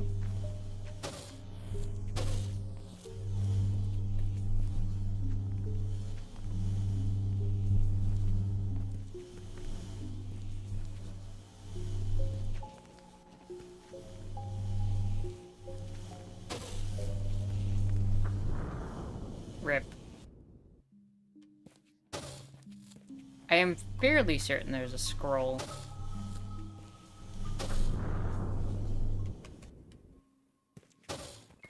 Over there.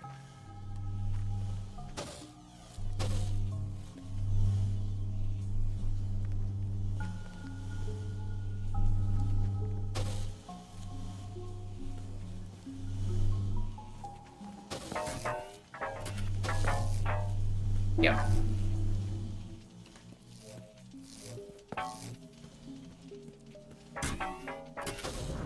Oof. Do I keep that scroll? I think I keep the scroll, even though I died. Let's check. Yeah.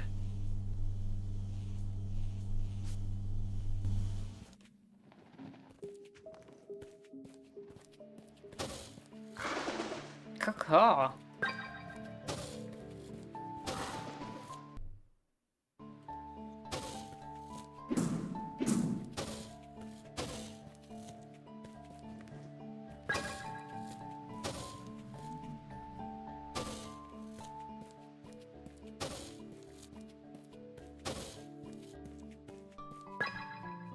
It looks like there's a statue over there. Let's see what that says. Wait, can you not read that? I guess you cannot read that.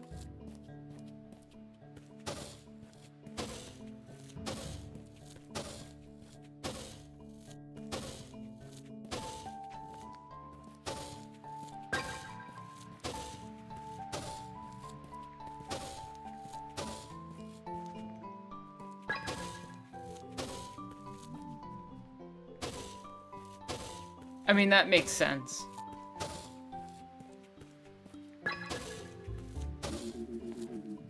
Sort of. Not really.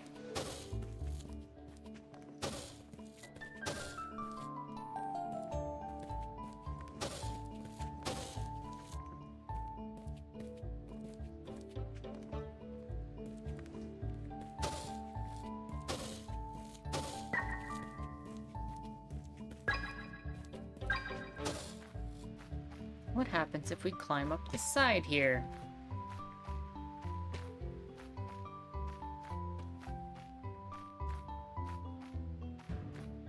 Could it be? Would it be? A waste of time? Or perchance a scroll?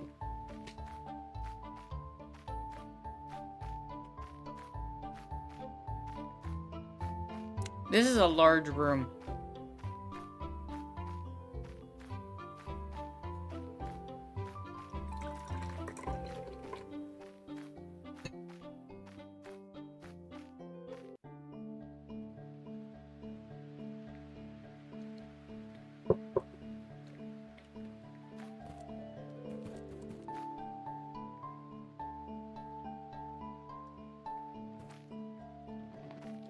We climb all that way just to see the scroll that we cannot get.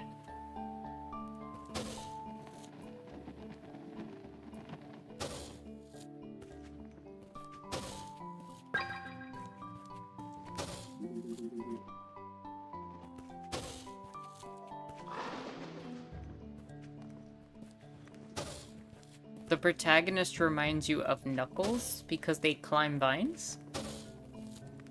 I'm assuming?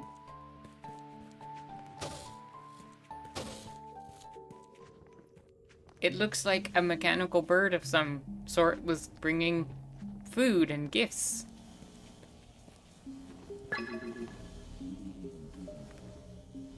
Oh. Whoops.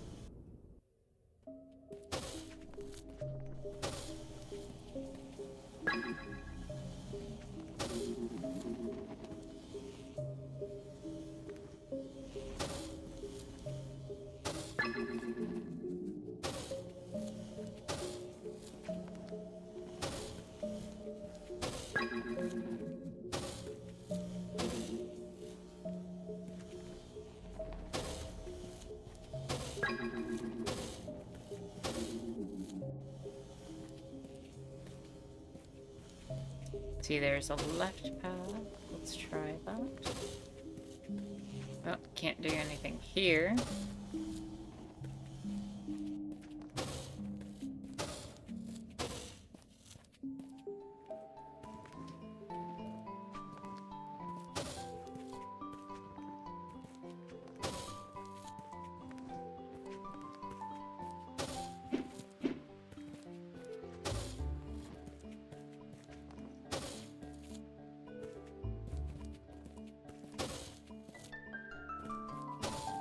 Now, where do we go?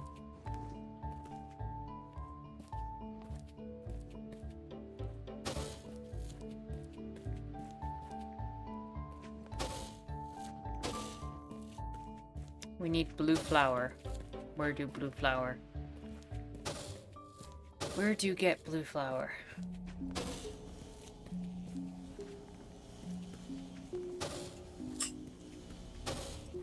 Oh, that was a way more obvious thing. I got stuck here in the original game because it was not obvious to me that that was a tunnel that you could go through. Because to me, what this looked like from the side is that thing in the top right in the original game looked like some sort of disc or wheel that had to like slide to the side so you could actually like walk past it. Like it looked like it was a foreground thing, not a background representing the tunnel. If that makes sense.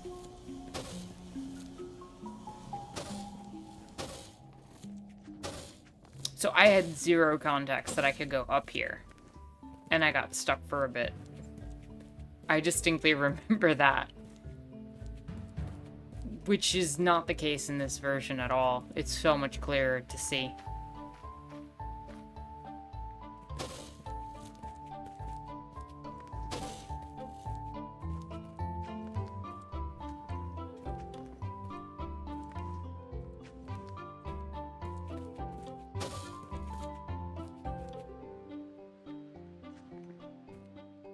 Could I possibly make a jump? I can. I can. Can I do it again? And there's that scroll. Which means we've pretty much made it all the way to the top of the room. But yet there's more.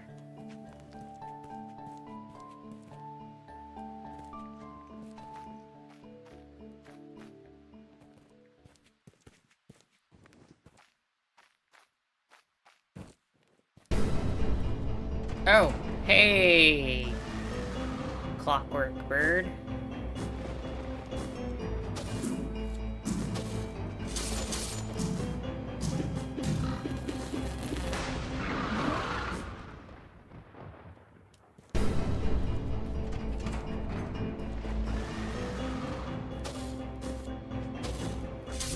So if you get near its talons, it will claw your face off. What you gotta do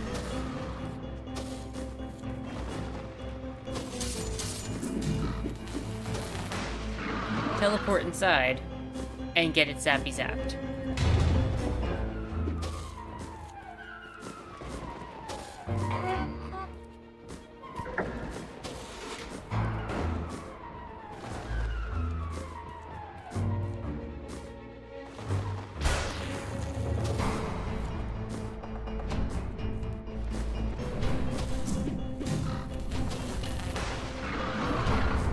Get zappy zapped.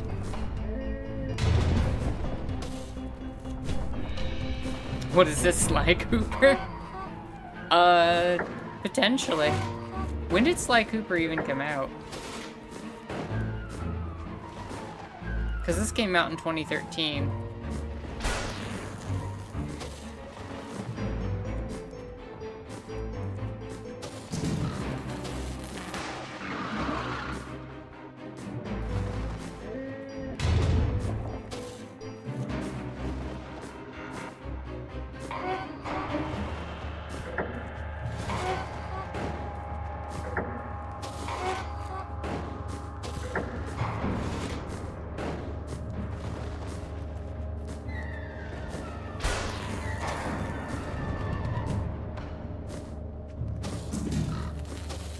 No! And I died.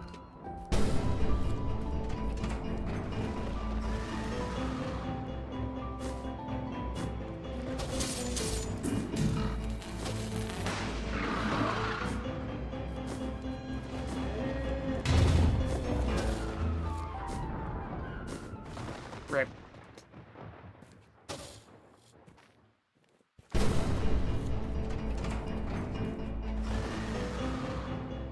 I think after this boss, we'll be taking a break there.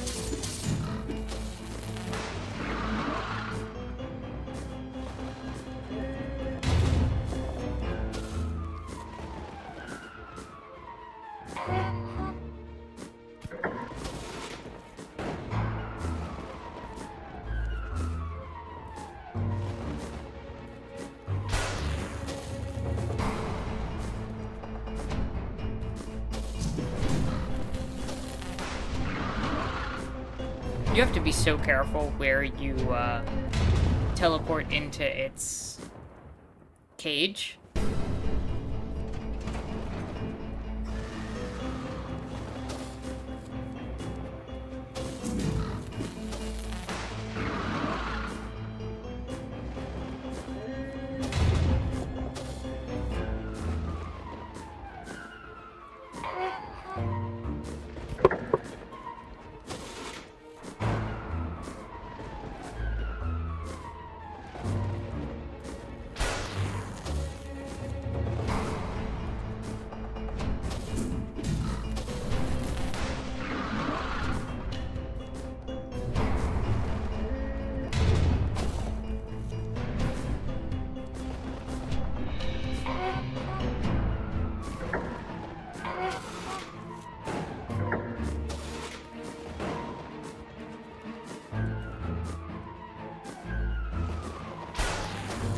Oh, what? I thought I went through that, but okay.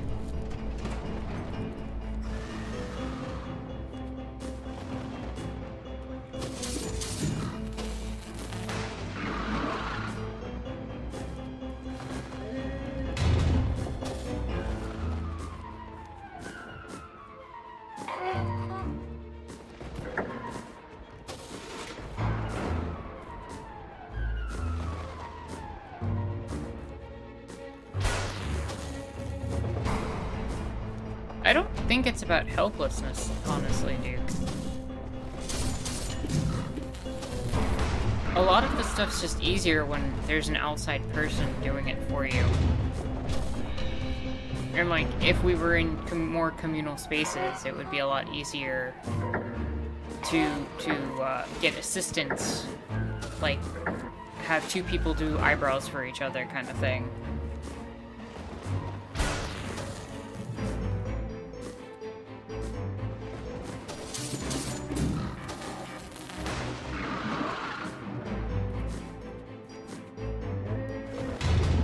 Like, some grooming is just easier done when somebody else is doing it for you. Or assisting you in the process.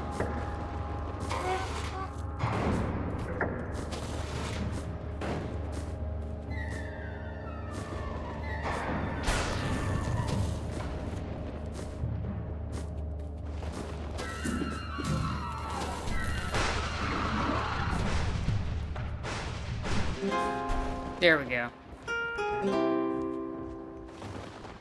Sorry, Birdo.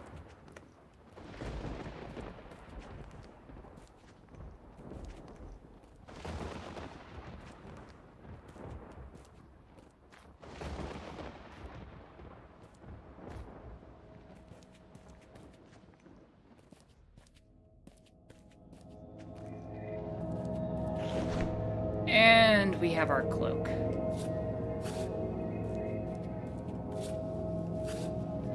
Now we don't need to rely on picking up the flowers. Now we can do it ourselves.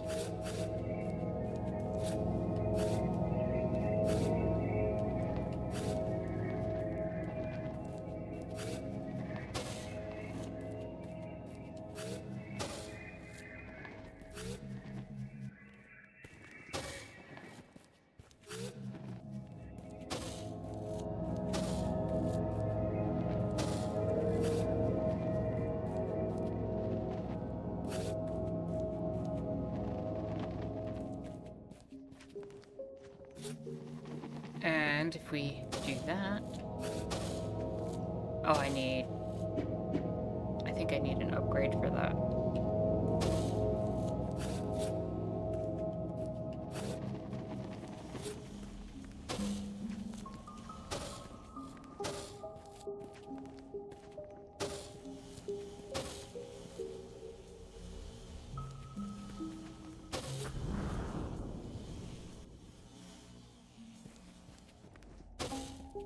I know there was some stuff on the way up where we could have used this also.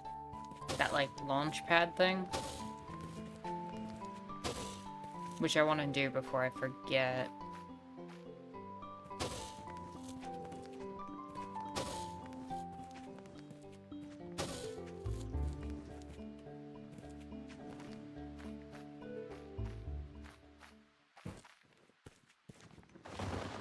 I guess that was further down.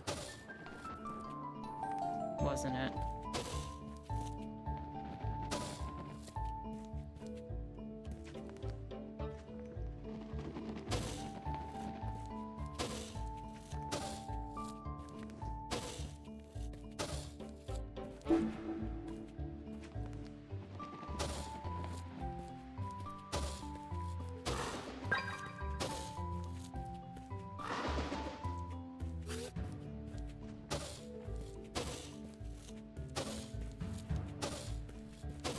And now we can just kind of set that and boom. No more going for flowers, just.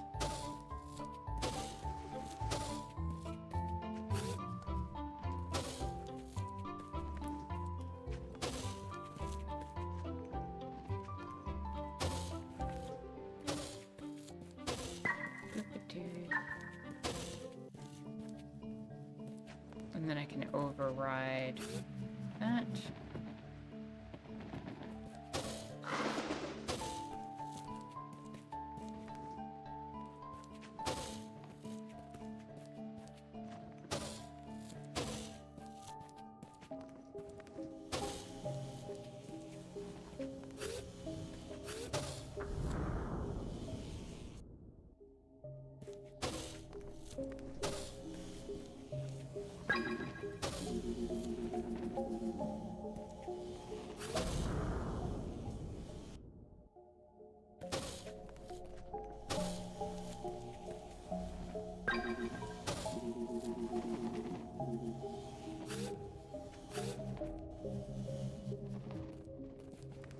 And now if we want, instead of going up that right path, we can float ourselves up here.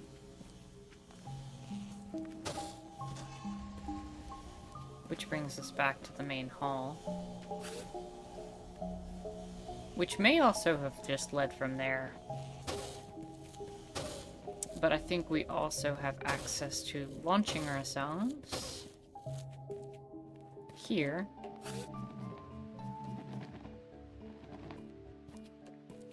And then, so we want to launch and then attract, I think.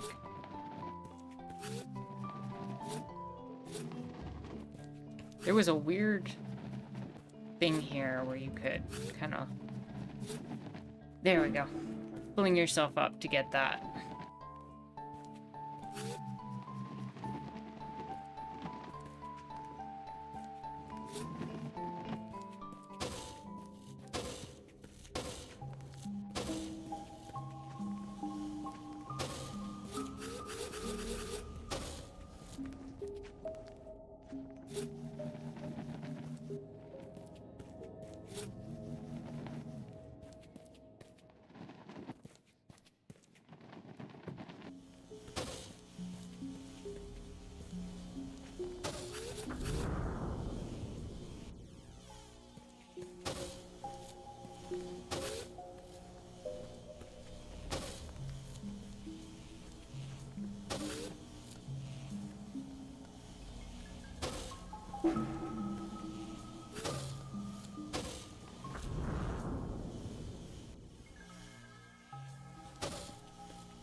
And then back to the main hub room.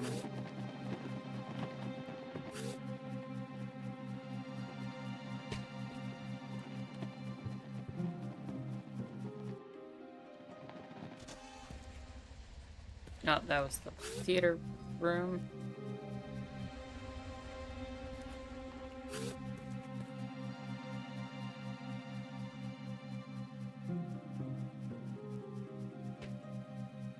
Can float ourselves back up. Yeah, we don't have to go back down to the flower anymore. Now we can just kind of float ourselves back up. But before we start the next area, which is over here, right? Because the next, yeah, we're blocked up there. We will take a quick break here. And I will see you all in a few minutes.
And we're back.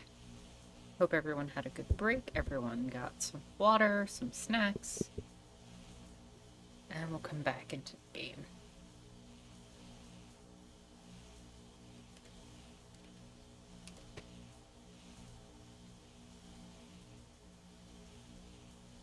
I see. Perry says, gonna take the dogs out for a bit. It's been a nice stream to offset learning about the fees and hassles of selling stuff online.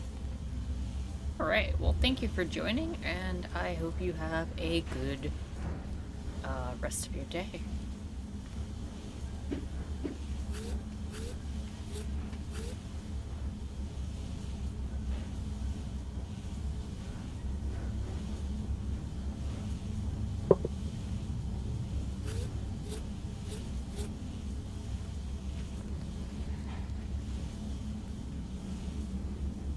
Well, everything here looks deadly. So the question is, what do we have to do?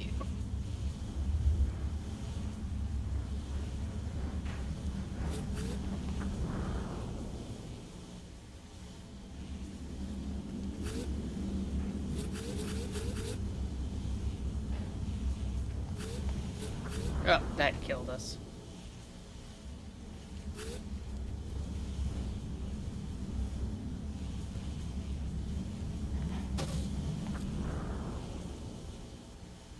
I think we have to magnetize while we dash inside and get inside that area.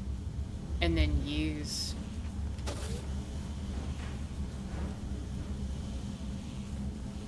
magnetic force to keep us in here while it rotates.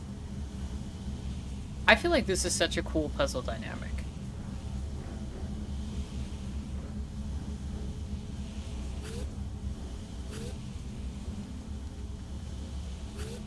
And then when we get to this point,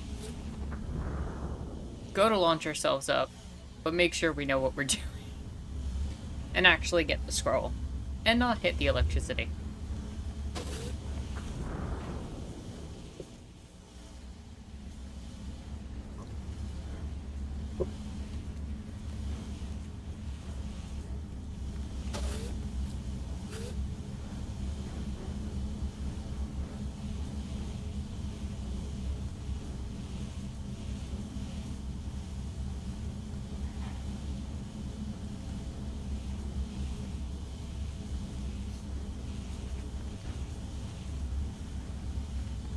Need to make sure we launch dead center.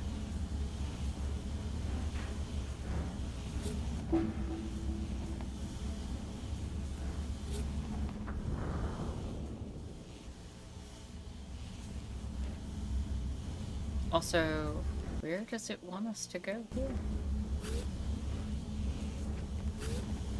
Oops. Also, how's everybody enjoying the game? I know, I feel like this was, kind of thrust on y'all, so I kind of was curious what y'all thought.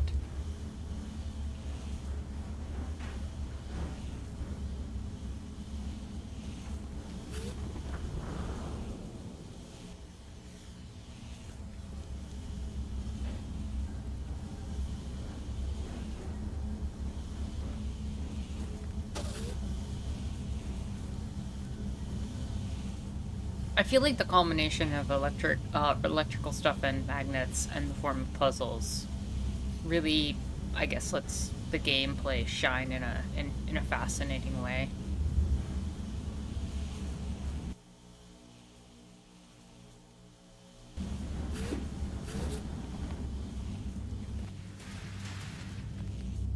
That looks like spiky death. Up there.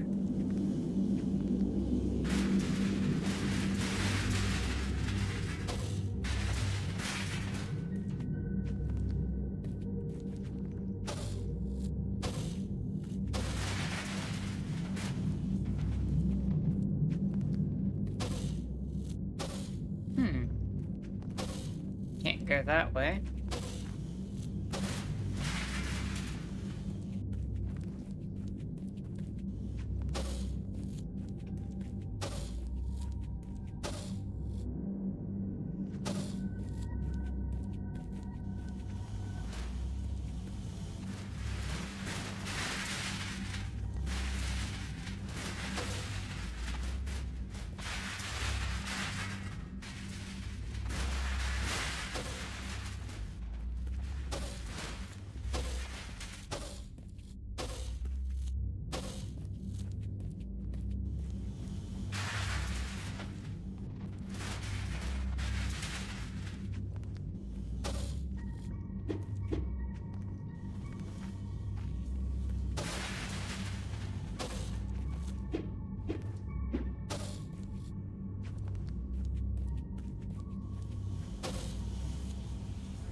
It was not immediately clear that you had to go down that hole.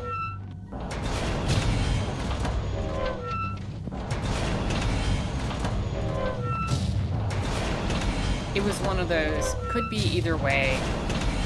Oh, okay. And somehow I still managed to get fried by it.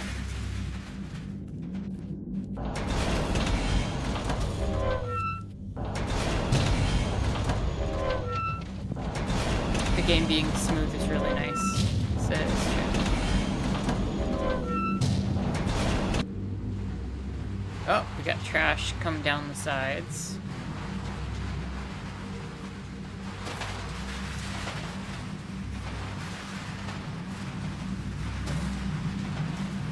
That's boiling. That side's not, so we know which way we're going.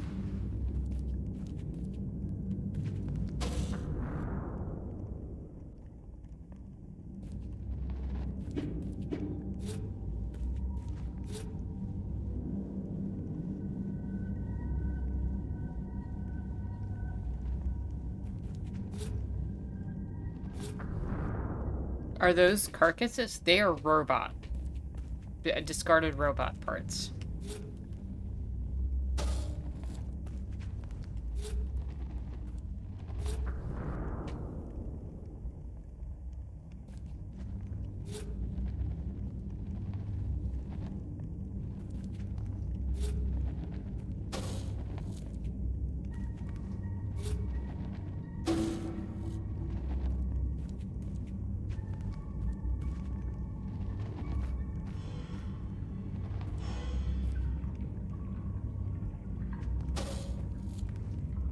So apparently we could have.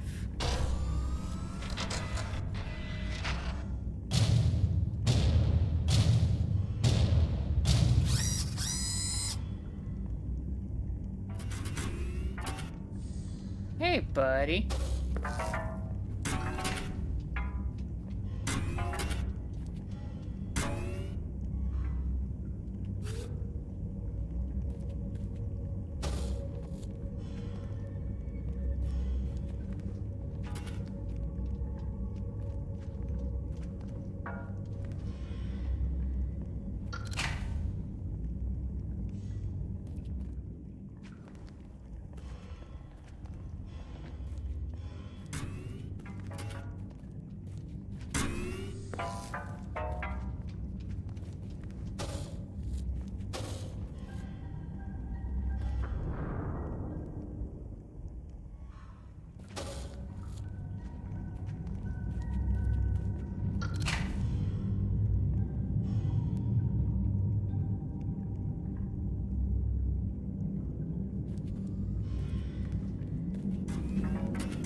I don't remember how I'm supposed to do this one.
I think that scroll requires a leader upgrade.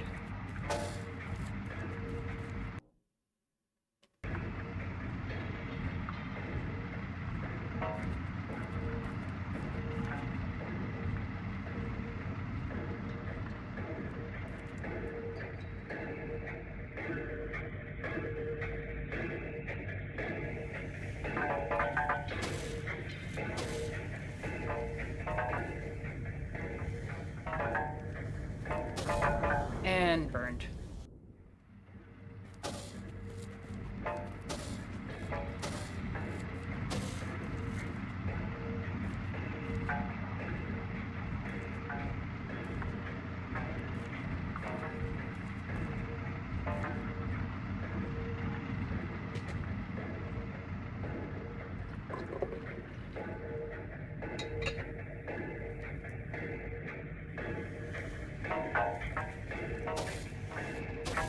Dang.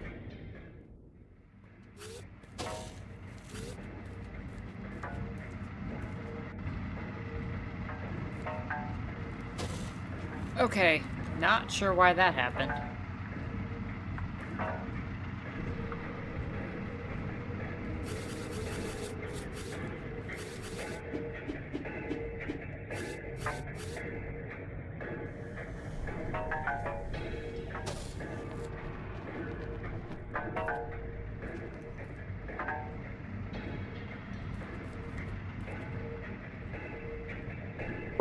Probably should just ride it across.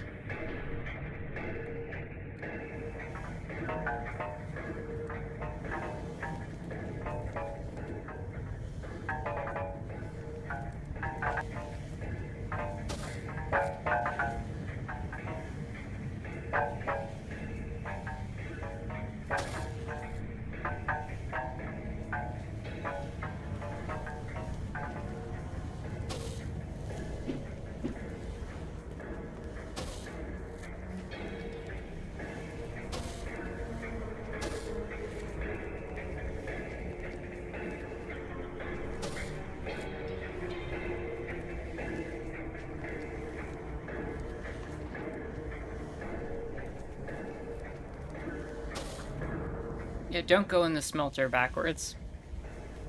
Not a great look.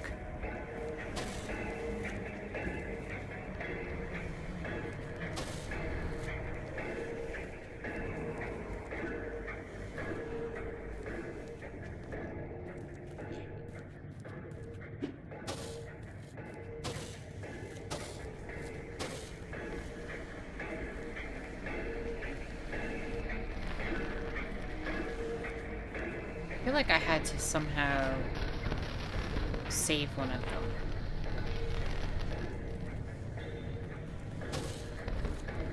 And I don't remember how exactly.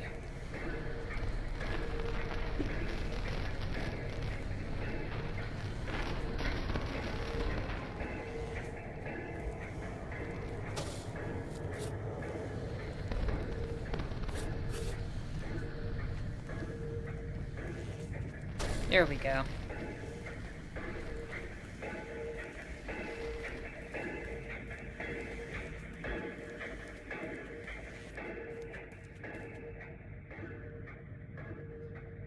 No!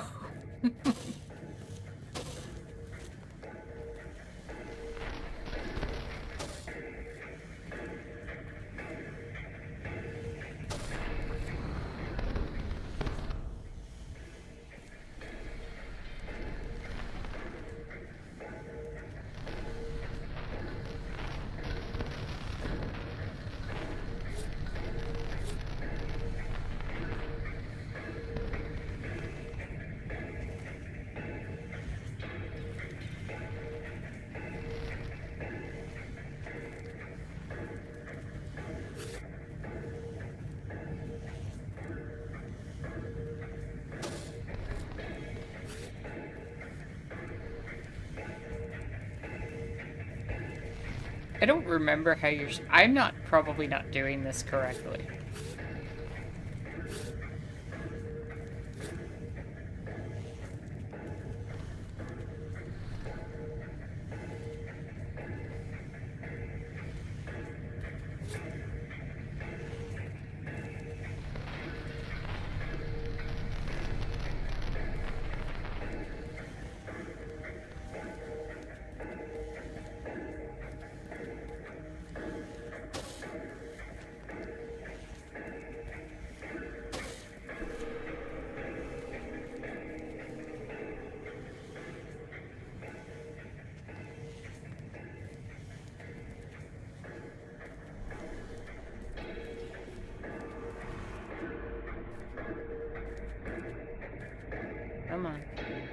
come on.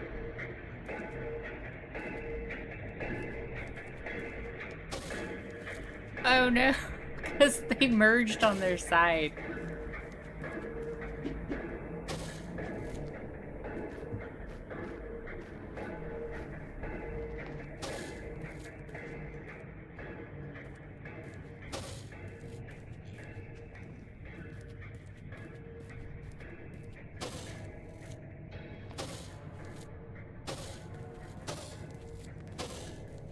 I gotta somehow separate them.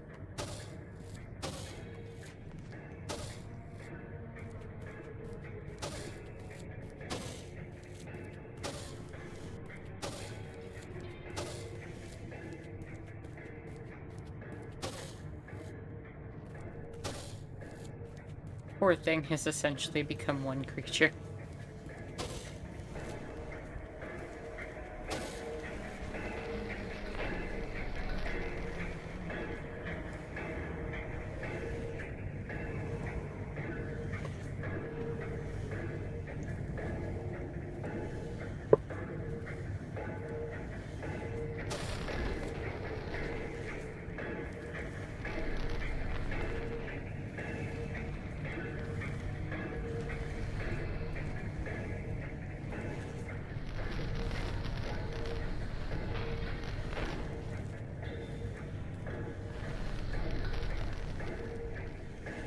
Ill taking a nap? Couldn't be.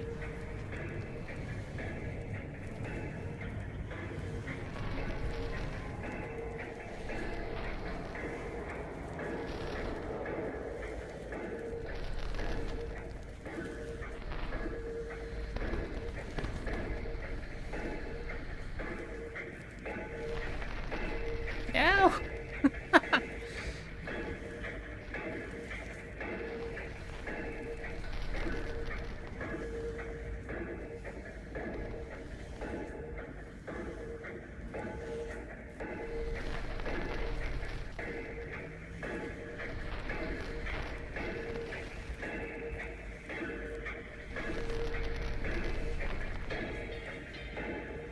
I need one that isn't a blob. Why are they blobbing up?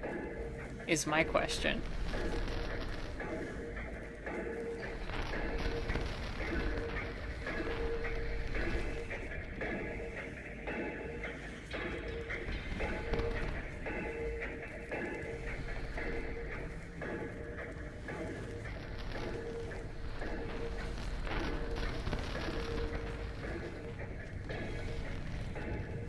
I just need a regular one. Okay, there's a regular one. Don't merge with the other two. It totally merged with the other two, didn't it? Nope. Oh, okay. That happened.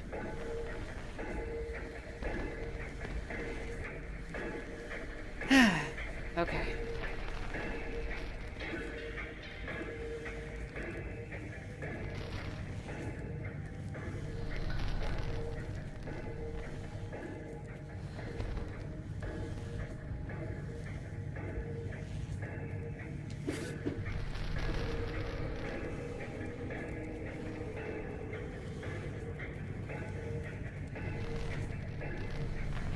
Almost launched properly. What the heck?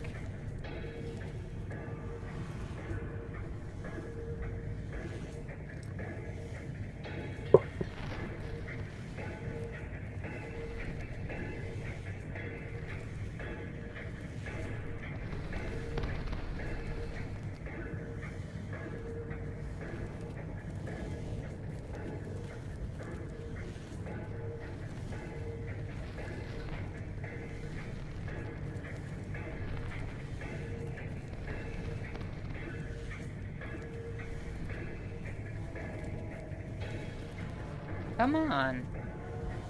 I got it so quickly at the beginning.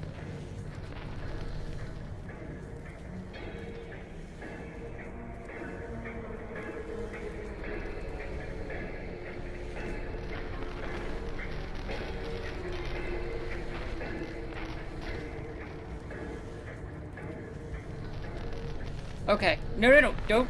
Okay, that almost killed me. Okay.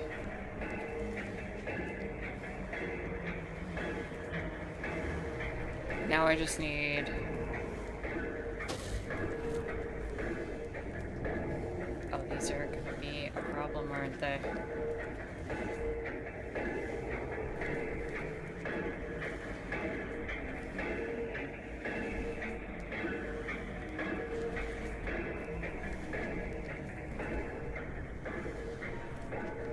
Can I get them over?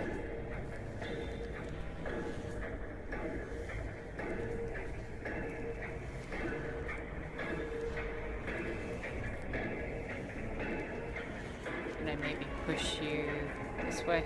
Can I get it?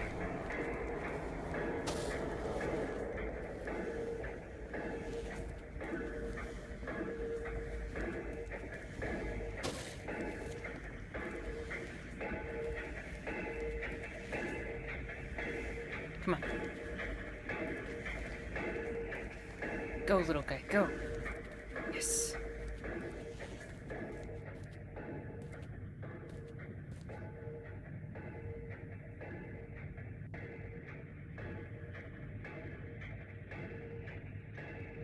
No.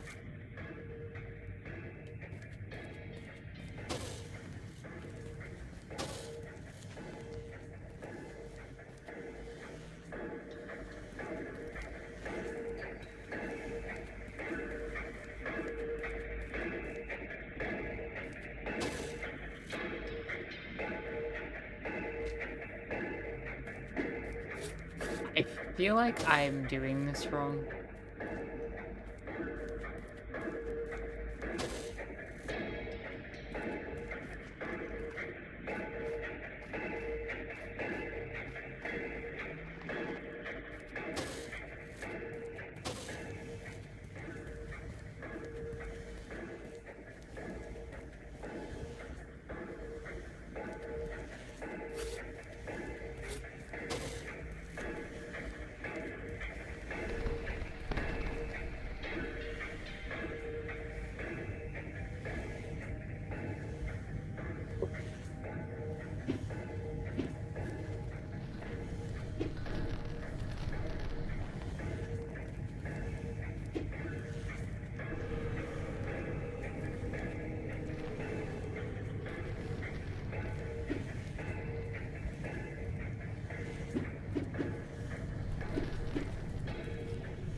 Oh, I just broke this completely. Nope.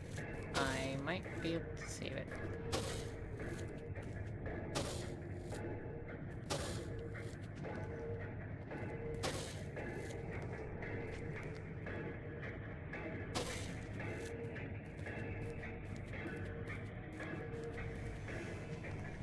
That's what I needed.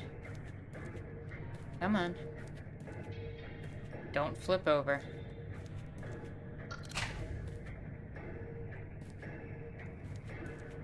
Okay.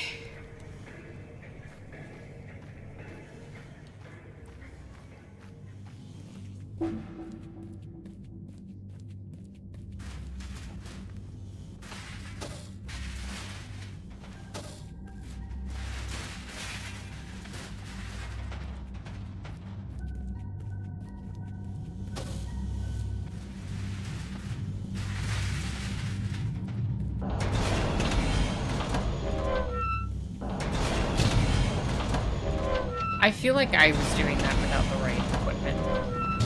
I'm not sure what I was supposed to be using.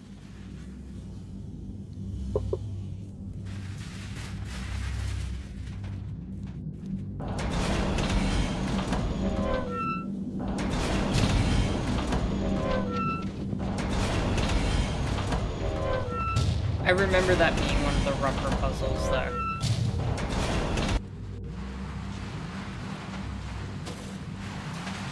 Also, now that we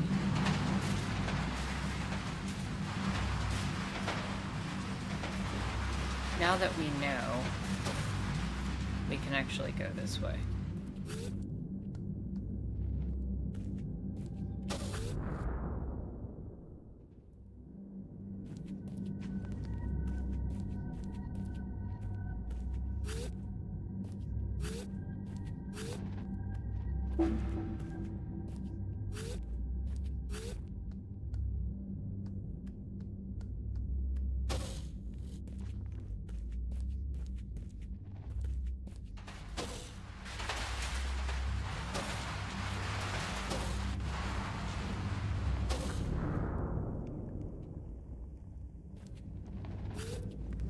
Oh, that is blue. That was bad. I need it to be red.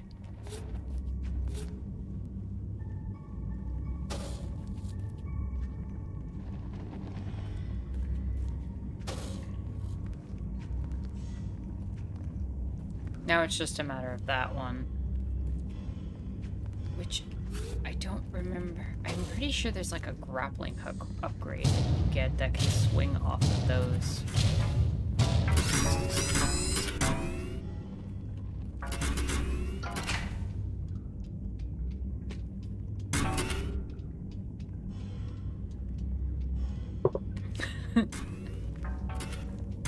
Whoops.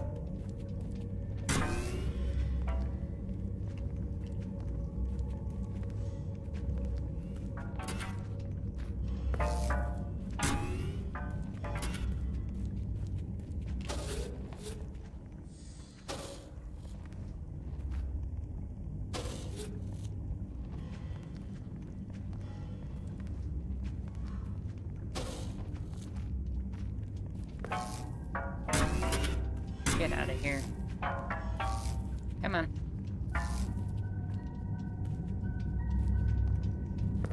Move it along. Wait, can't I just... Oh, but then... Oh boy.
Alright, now we can ride this without having to worry as much. Okay. Whoa, whoa, whoa. She lied.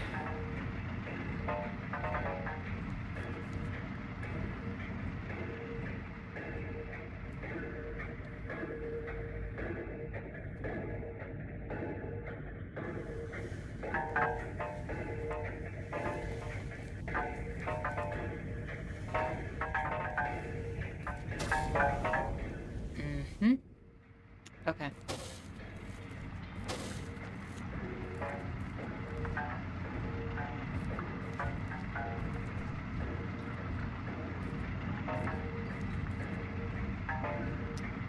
I don't remember the physics being this wonky on the original. Wouldn't be surprising if there was some hiccups with recreating the engine. with whatever graphics they're using now. Like that. What the heck was that?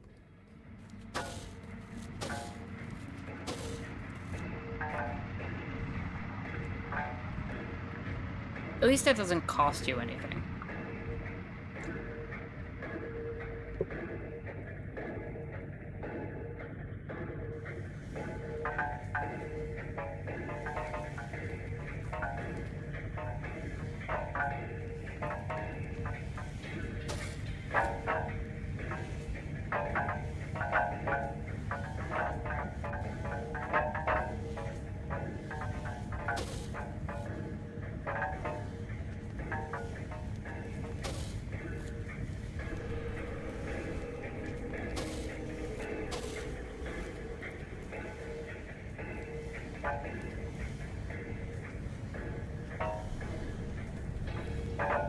Yeah, don't go into the smelter.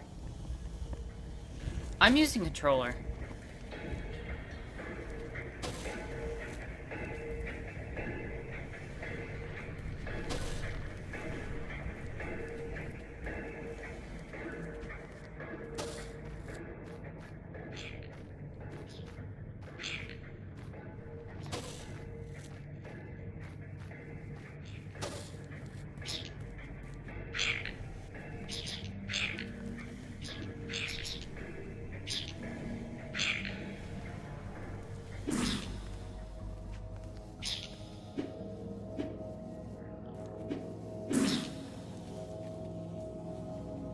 We almost.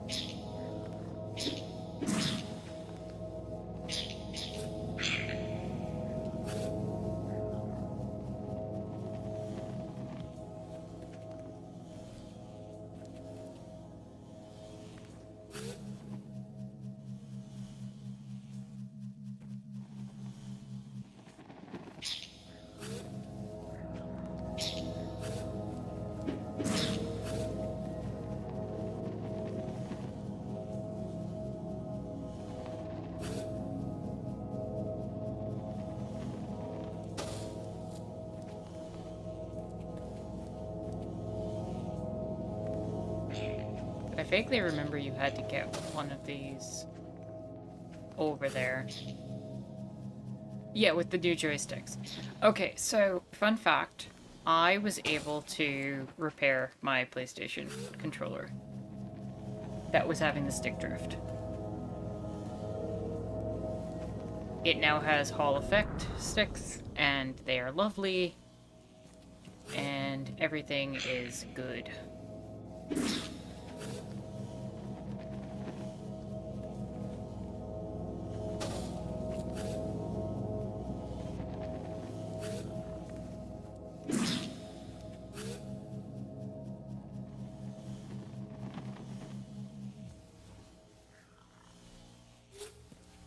Oh, right. That's why you do this. Because I've magnetized them blue, I can shimmy over red.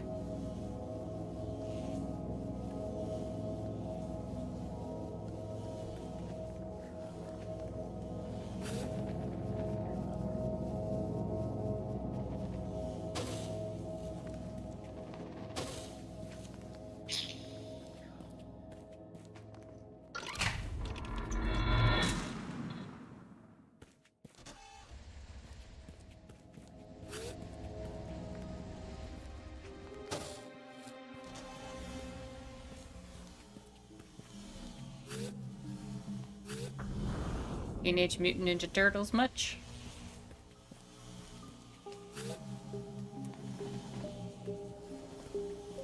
Don't touch the zappy walls.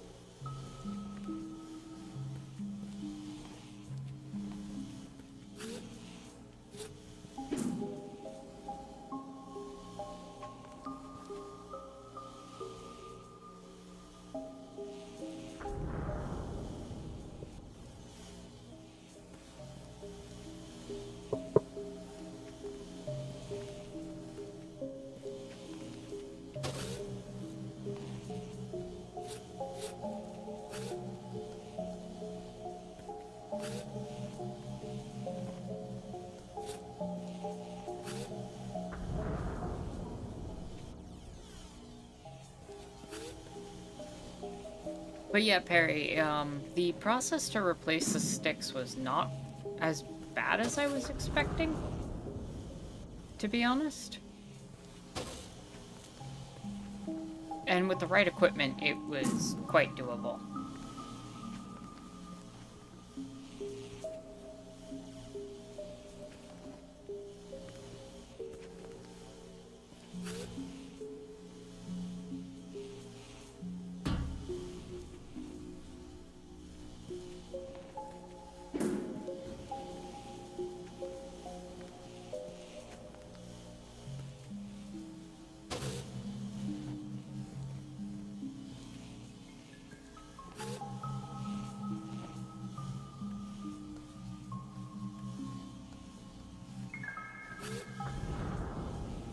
No, it's absolutely amazing to do it yourself. And, like, being able to...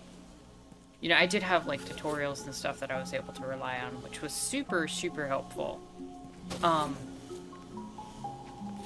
But there's something very satisfying about taking something that was otherwise broken, by all accounts.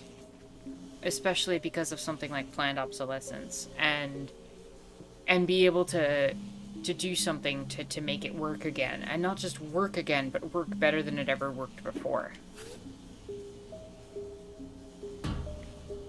Oh, why don't I just do that without you up?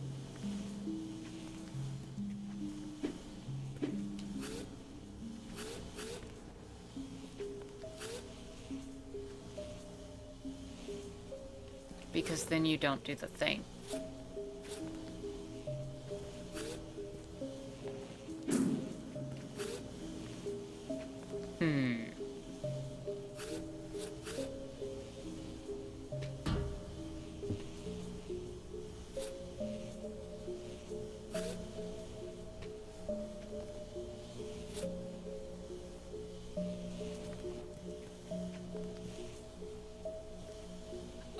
Oh, but then I can do this.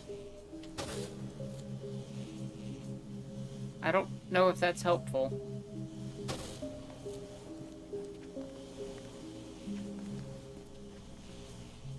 I feel like I have to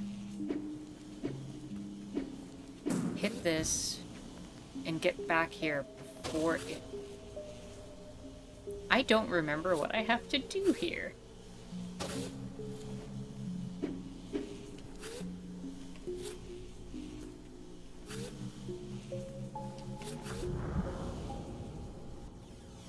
Thank you, Jaguar.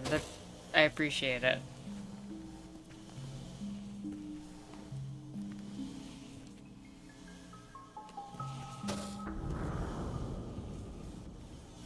Do a flip.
Like, this is one of those puzzles where I know I have...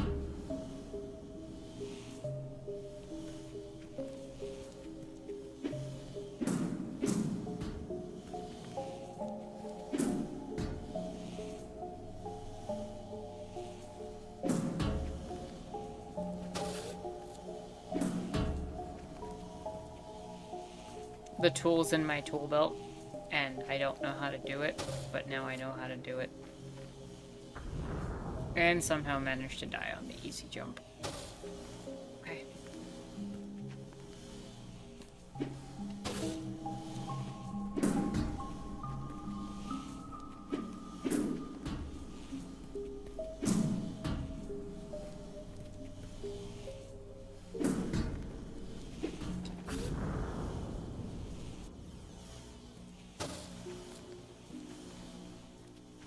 Slow down. Not a race. My brain is like, ooh, I have the solution, and so I'm trying to, like, rush the solution out because I'm excited. And that's not actually helping.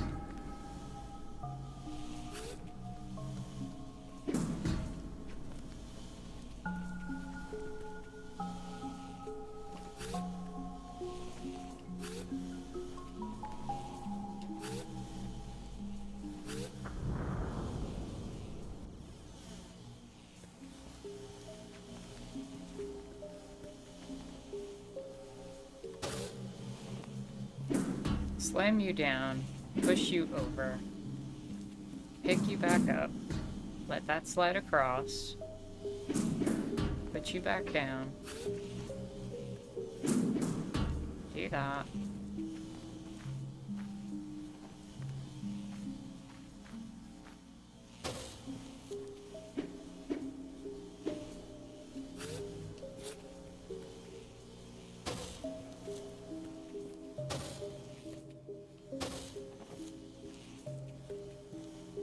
Back around. Now I can hit this.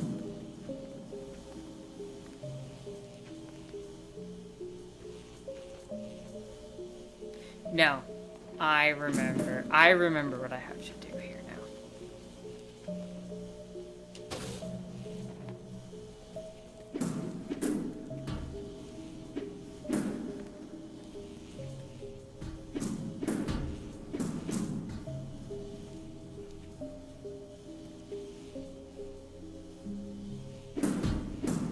Close.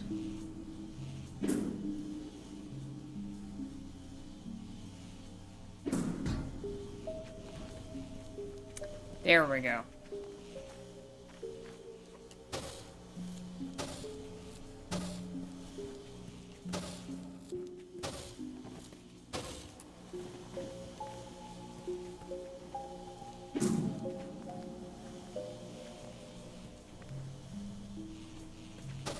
Now I have a walkway.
Go, little robot, go.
I don't remember how to do this.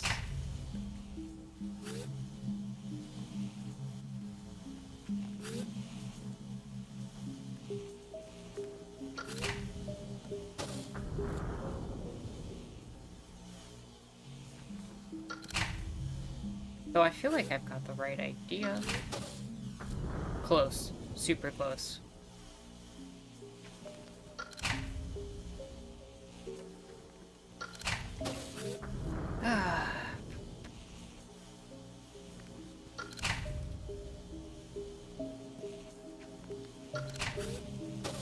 There we go.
I need to launch myself across.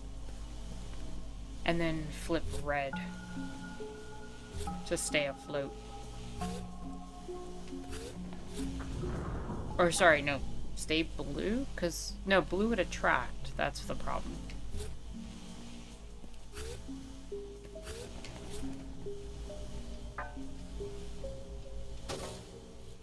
And then... Go, little robot, go!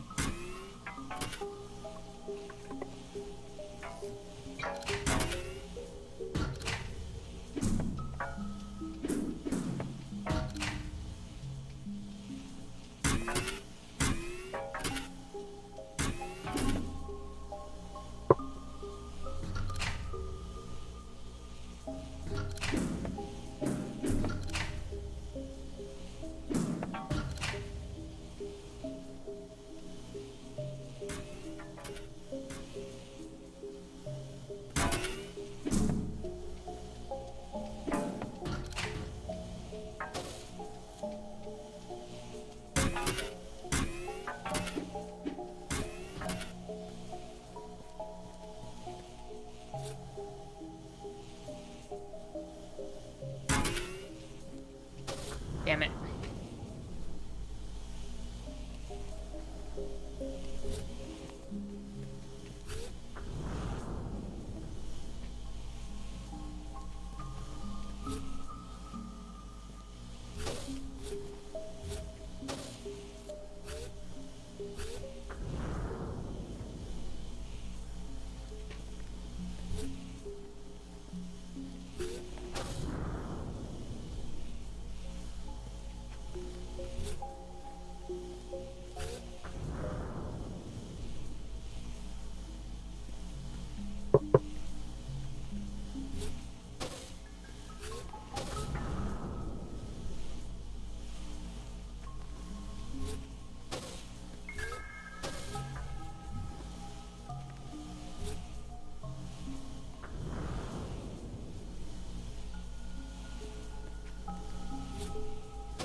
Right, that's the problem.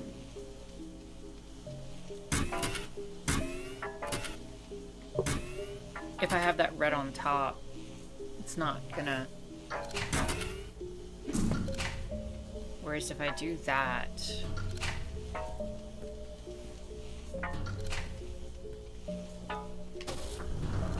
Nope. Same problem.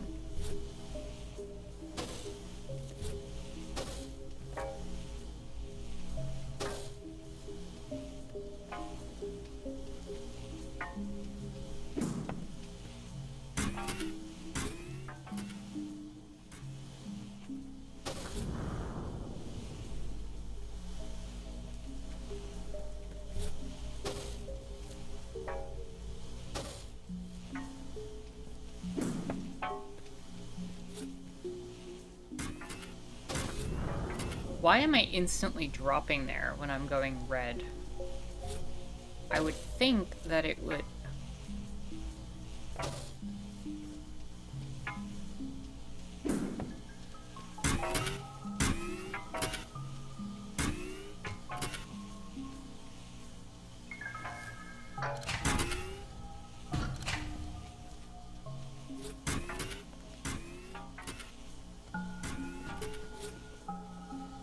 Maybe it wants I should go blue because I'm getting more attractive force up than I am.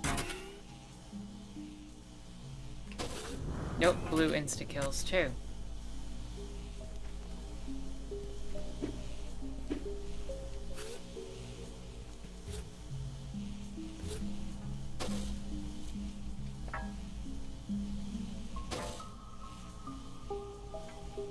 Maybe I'm rushing it. I am rushing it. That's the problem.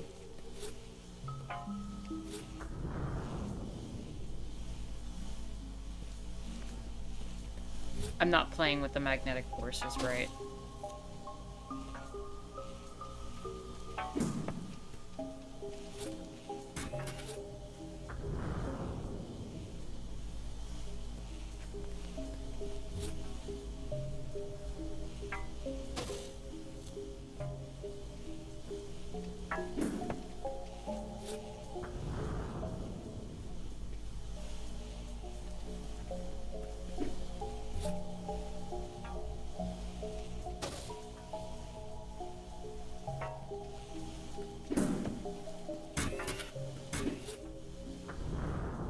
I'm not bouncing back up fast enough there. So strange.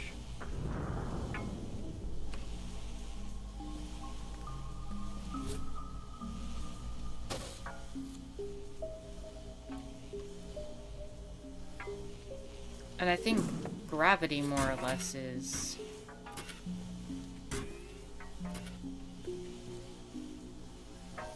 overtaking any...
There we go. Yeah, gravity was stronger than the magnetic force, and therefore it was killing me.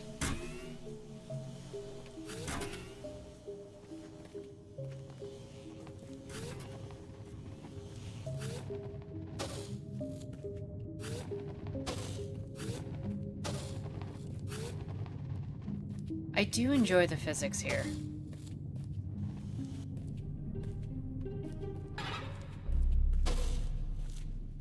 Ruh-roh.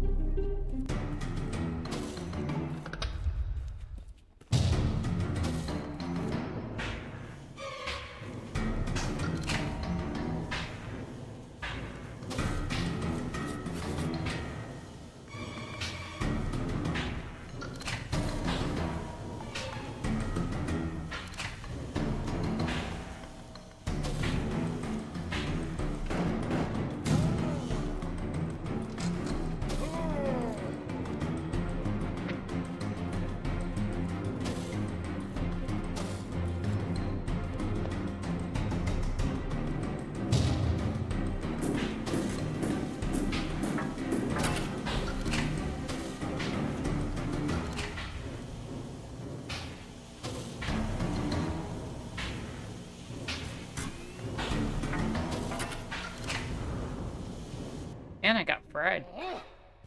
Dang.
I have the power because I can switch red to flip those back on him.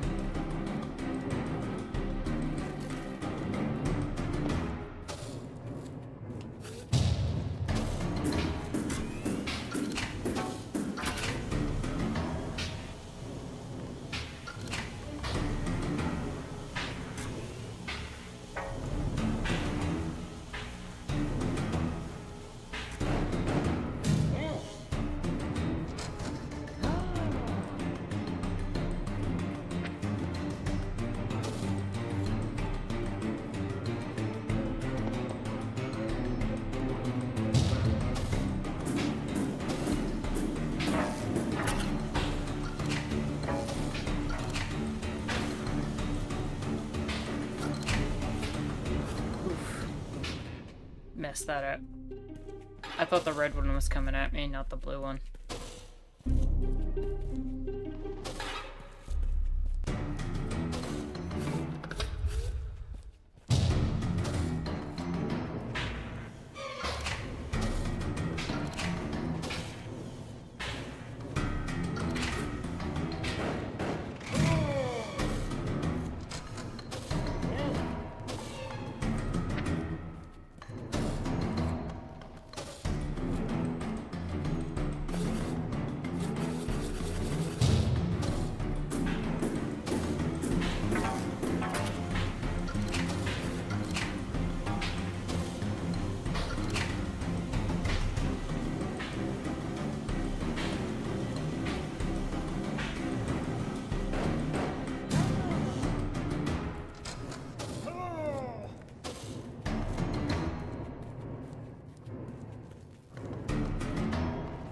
Lure him back around.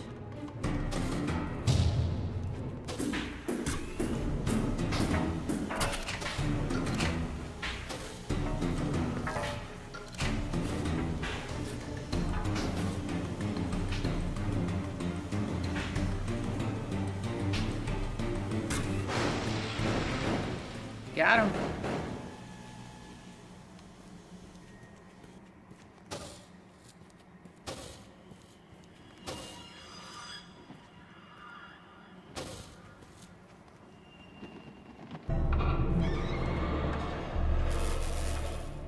Ah, the next section of our play. The tower.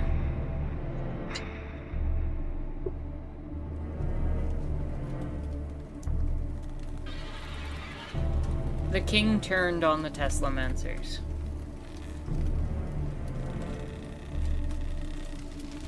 The same Teslamancers who gave him the power to save his kingdom so long ago.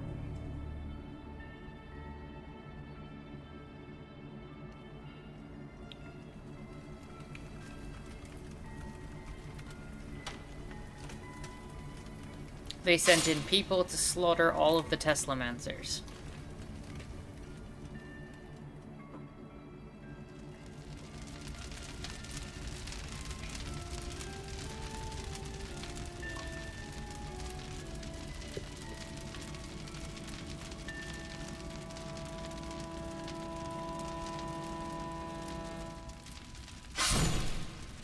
Including the one who gave him the power in the first place.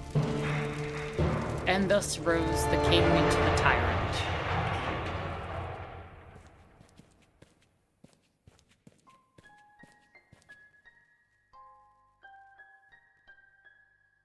Oh, he was looking empathetic in the background.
Oh, looks like we can't get any further up yet.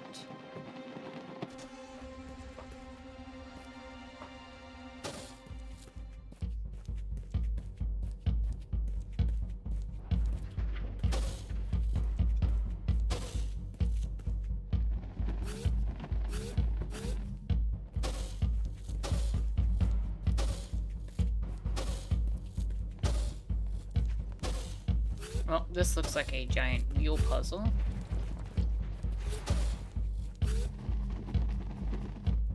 And what about to the right?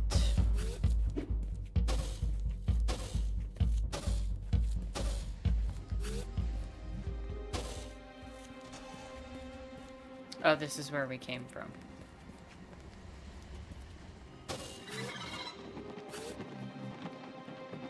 Okay, we'll have to launch back out.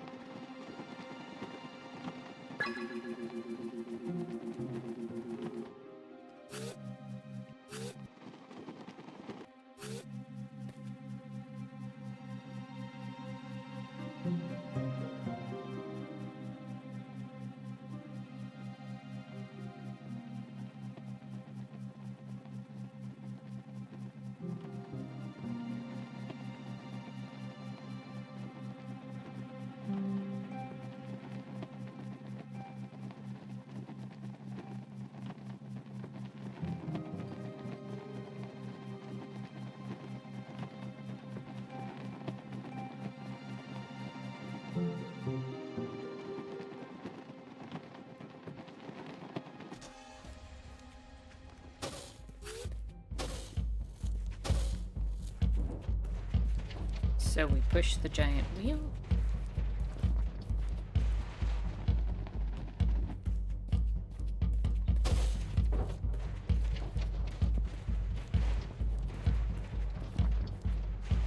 Rolling around at the speed of sound.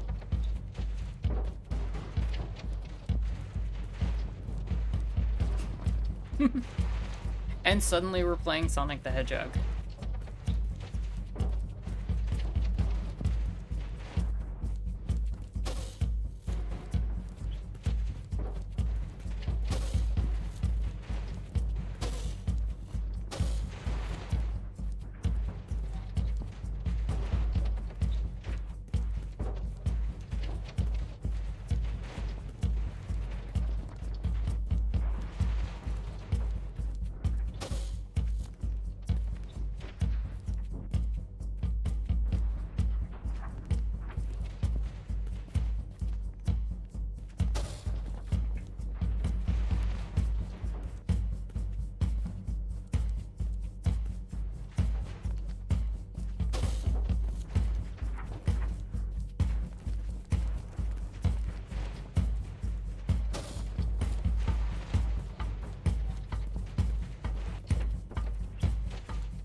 I want to get on top of this wheel.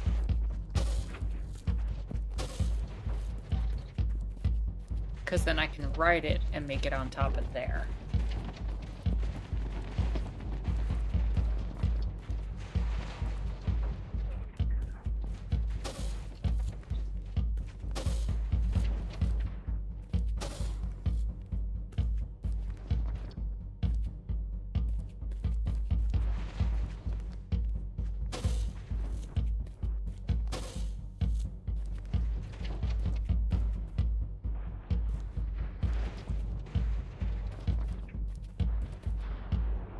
Unfortunately, I don't think we have the speed for that.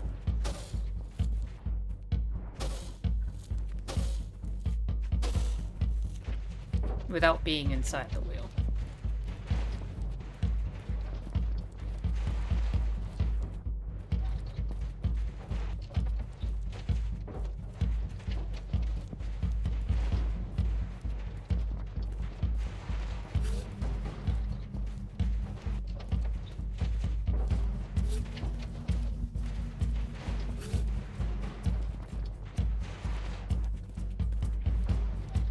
Also, fortunately, I don't think we have to.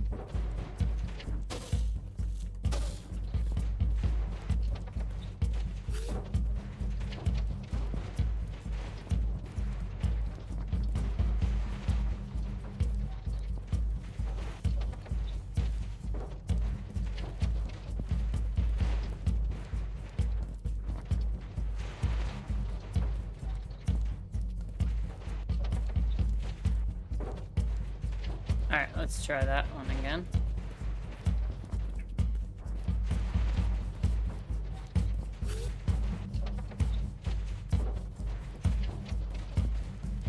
We launch ourselves this way. And pull ourselves over here.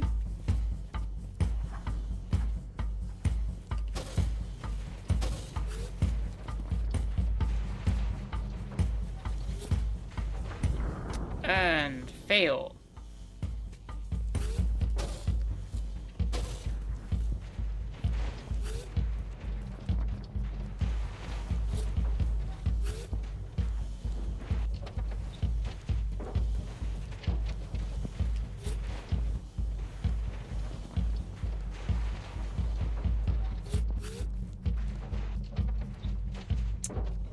Launched.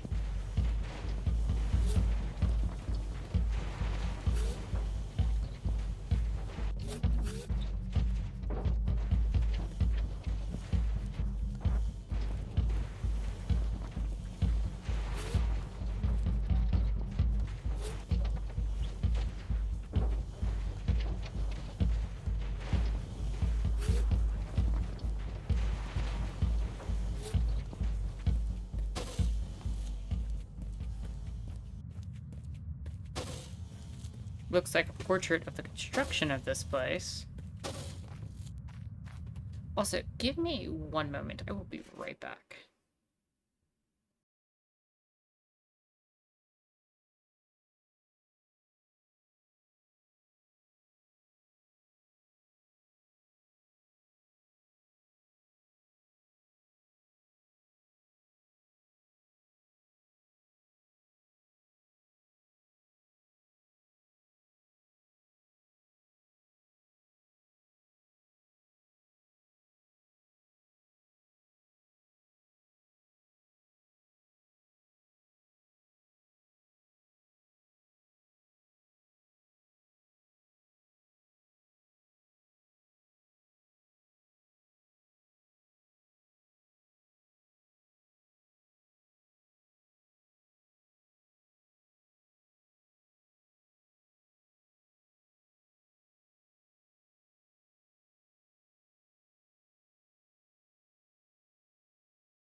So sorry about that.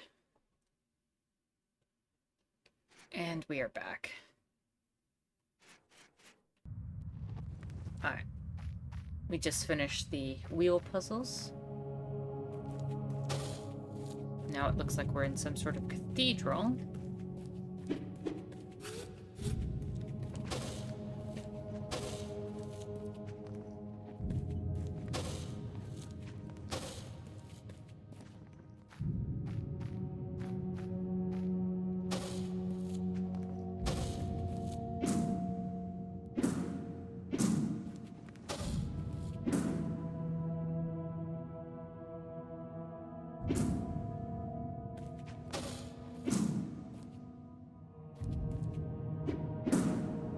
I love this puzzle.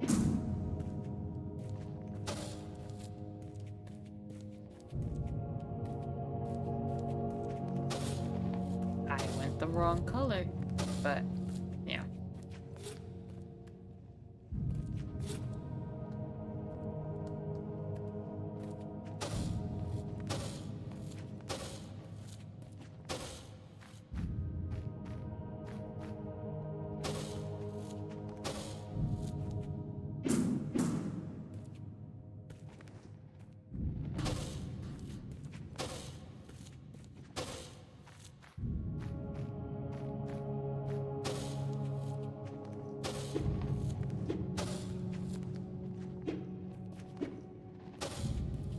Whoopsies.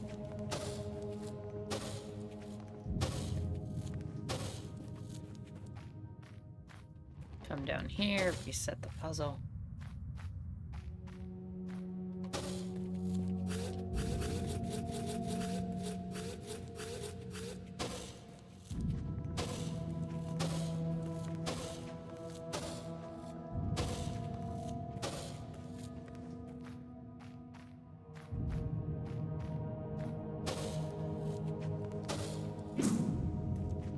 Blue, red.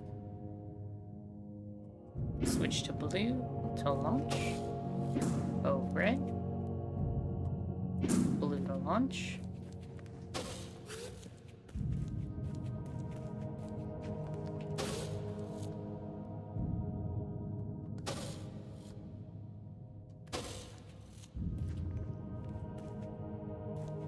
I forget if there's something else over there. gotta check.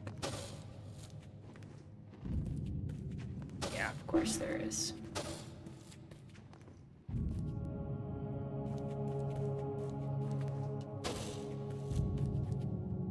If we don't end up getting all 36, you know, we are able to backtrack in this game, and I love that also. It's not something where you're locked out because you missed a section. You can literally traverse the whole map by the end of the game, and you're able to just gather whatever pieces you missed in order to get the full story.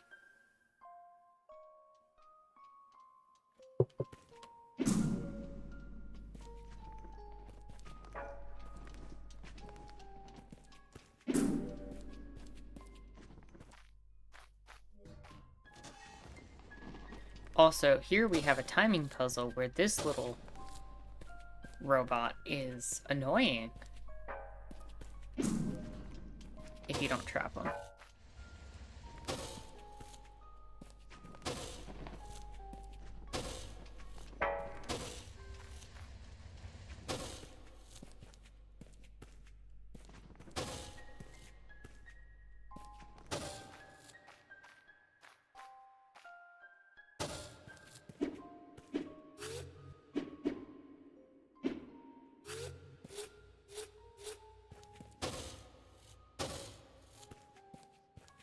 But you can't trap them, because if you do, you can't get further.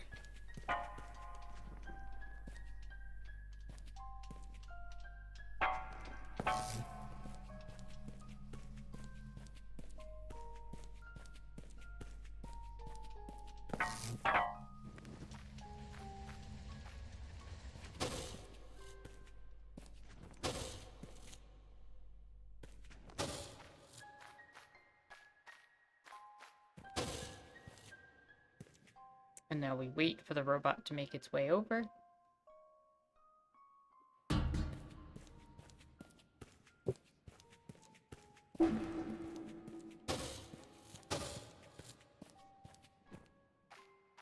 I do appreciate the fact that the scroll puzzles are so well designed for the most part.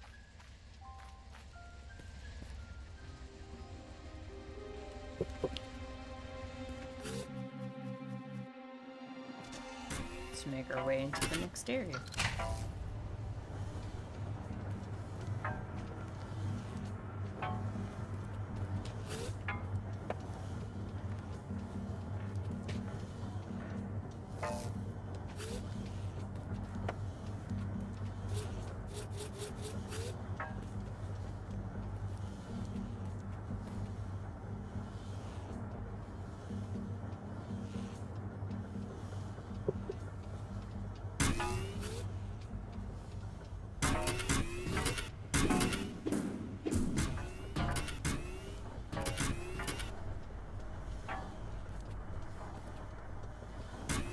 Come on, walk off.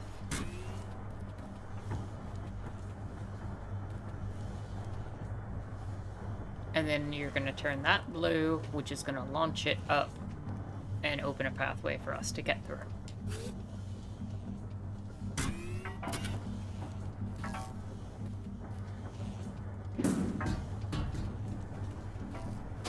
Thank you, robot friend.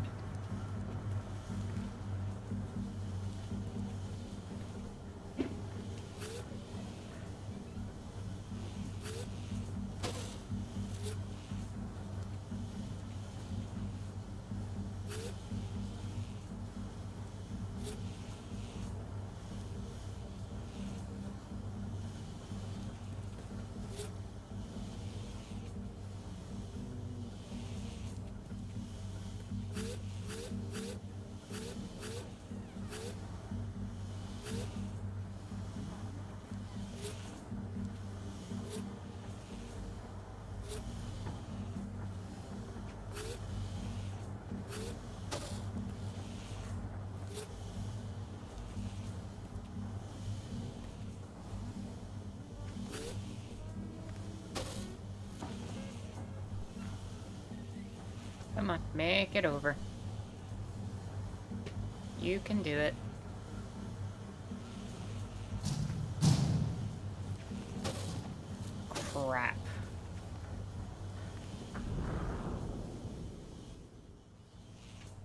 And we have messed up.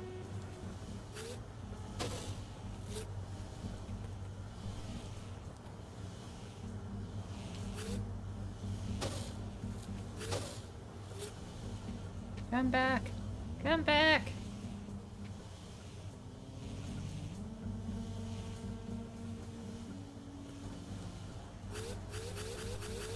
Slow down.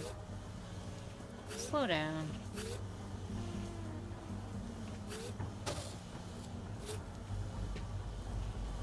Bring it back over.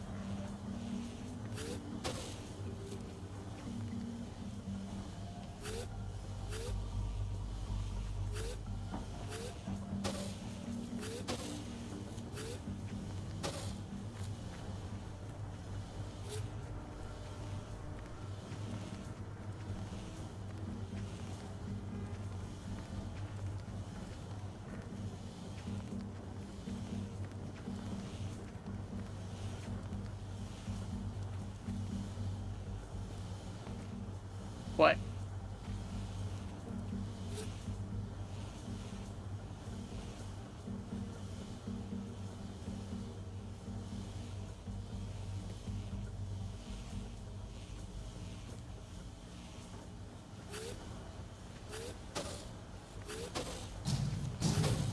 Well, that's a reset.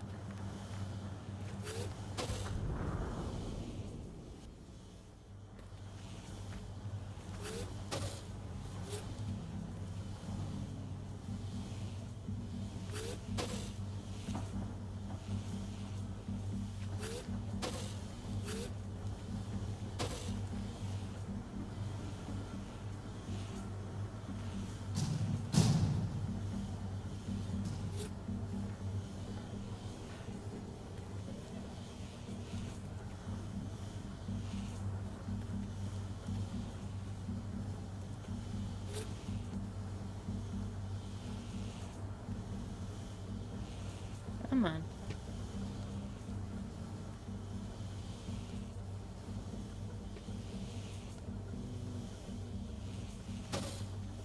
Thank you, magnet friend. Okay.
Oh, geez, I had that. Come on. Oh, it gave it to me. Yay. Wait a second. Wait a second.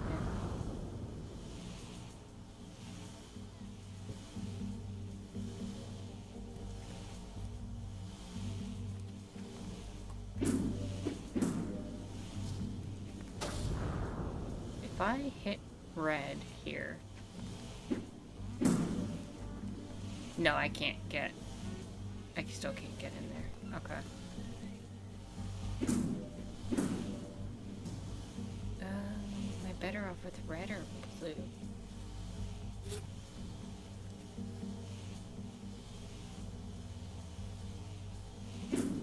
Blue, because if I make it blue, I should be able to... Nope.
Oh, I remember how I'm supposed to get that, I think.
Make it blue. I think I can get a second dash off there before it kills me.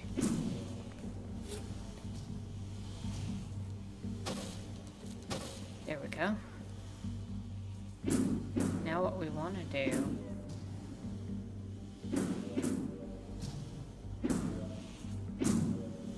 is basically launch the ball up, attract it up to the ceiling, wait till it's rotating this way, and try to propel it back into where we are.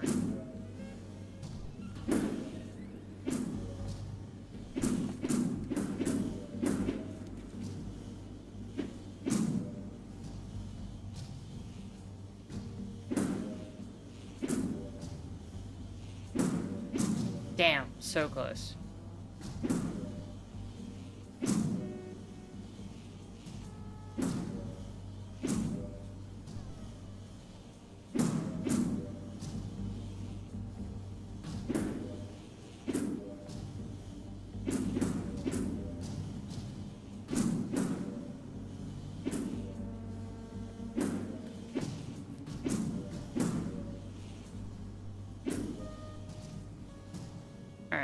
We wanna launch, go, second later, launch, go, down,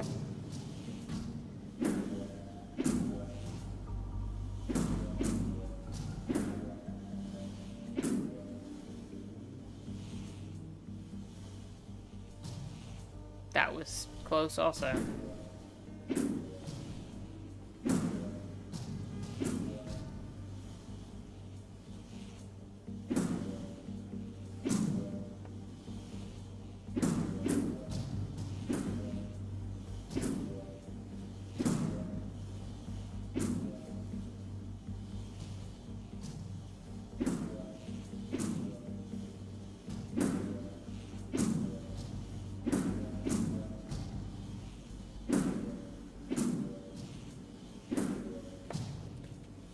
I forgot to hit it again, otherwise that probably would have done it.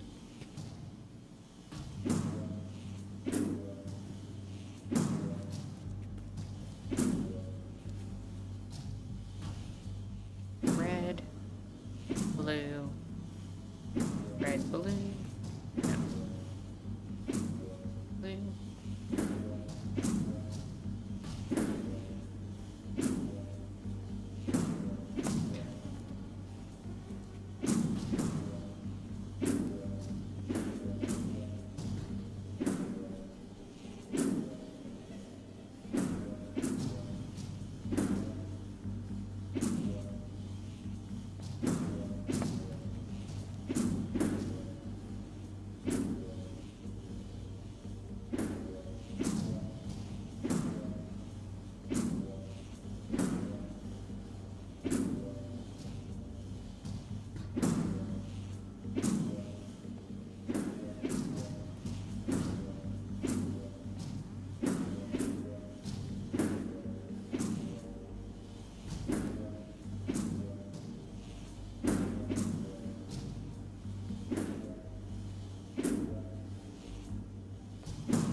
Come on.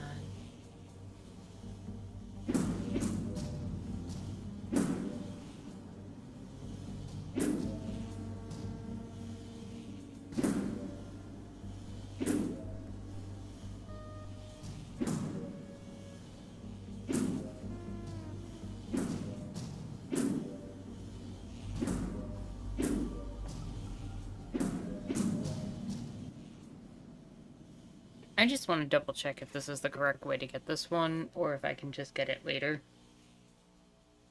Give me one moment.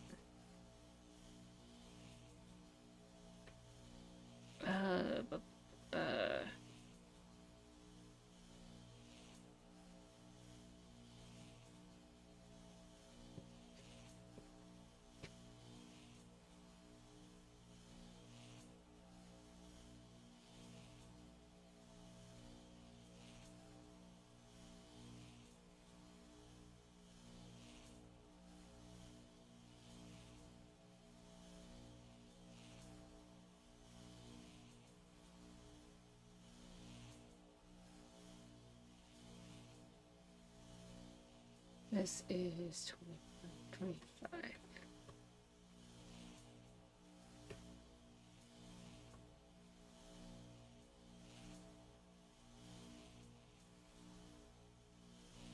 No, that's not 25. Which one are you? Where are we?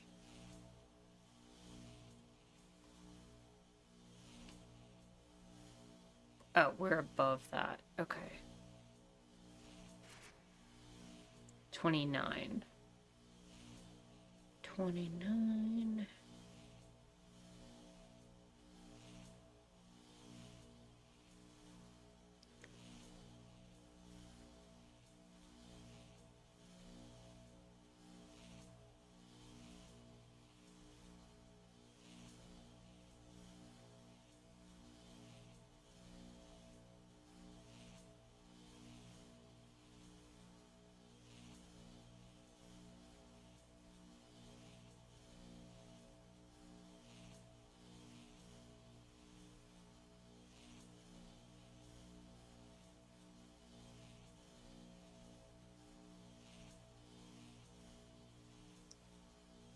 Oh, that's a way to do it. I didn't even think about that. I'm trying to do it all super complicated.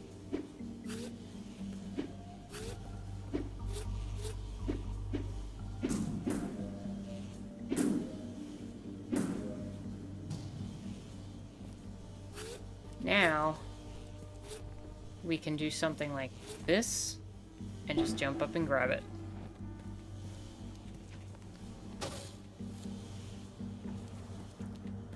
But let's finish this section off quick and then let's call it a stream.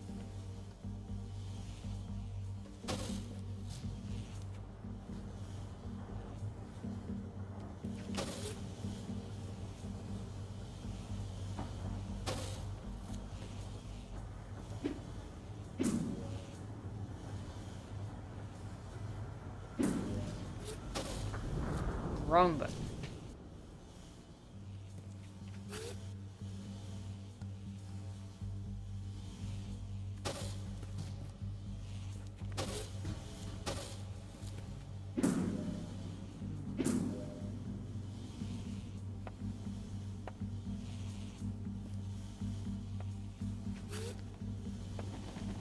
Okay, it just slammed me down.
That was strange, I didn't have the right amount of height there.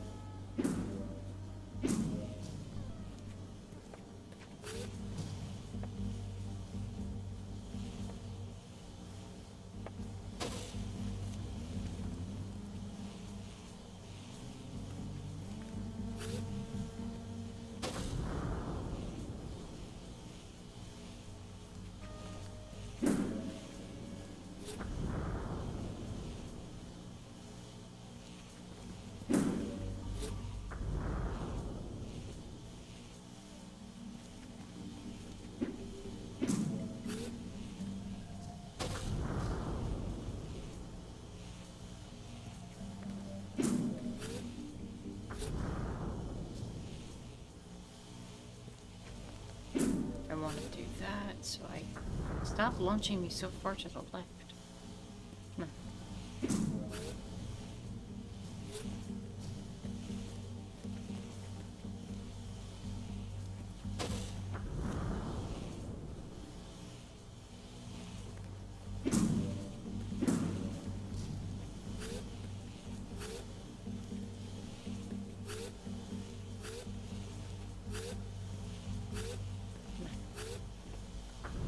Almost had that. Almost had that.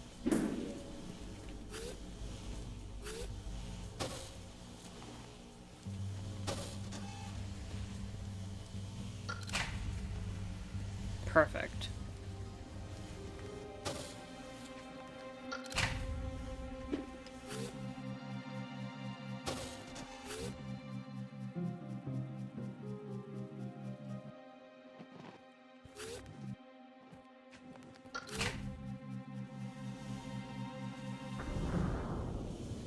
I think that might be a next time. Alright, next time we will resume here. Thank you all so much for joining me for this game. It means a lot to me. Again, it's a game that got me back into gaming, and it's something that, revisiting with updated graphics and just a little bit better, you know, visuals. It makes it a better experience, and of course now I get to share it with you all, which of course is always fun. So next time we will likely finish Teslagrad. It's not a particularly long game, but I think it's enough that it's, hopefully something that you're all enjoying and can look forward to next week. With that said, if you guys are enjoying the game, do let me know. Um, because again, there is a kind of like 1.5 and 2 game. And if you'd be interested in me continuing to stream the rest of the series, I would be more than happy to do so. But that's up to y'all. We can sort that out on the Discord. But yeah, if you haven't already, please like, comment, subscribe, do the whole YouTube algorithm thing. Patreon link, if and only if you're financially able to do so, is in the link description down below. Check out the link and feel free to support the channel. Additionally, come check out the Discord if you're not already on it and you're watching this. But with that said, I'm going to give you all 5 minutes for the end of the stream if you want to talk at all. But my name is Anarchist Terra, and I thank you so much for watching, and I'll see you all next week. Have a good one.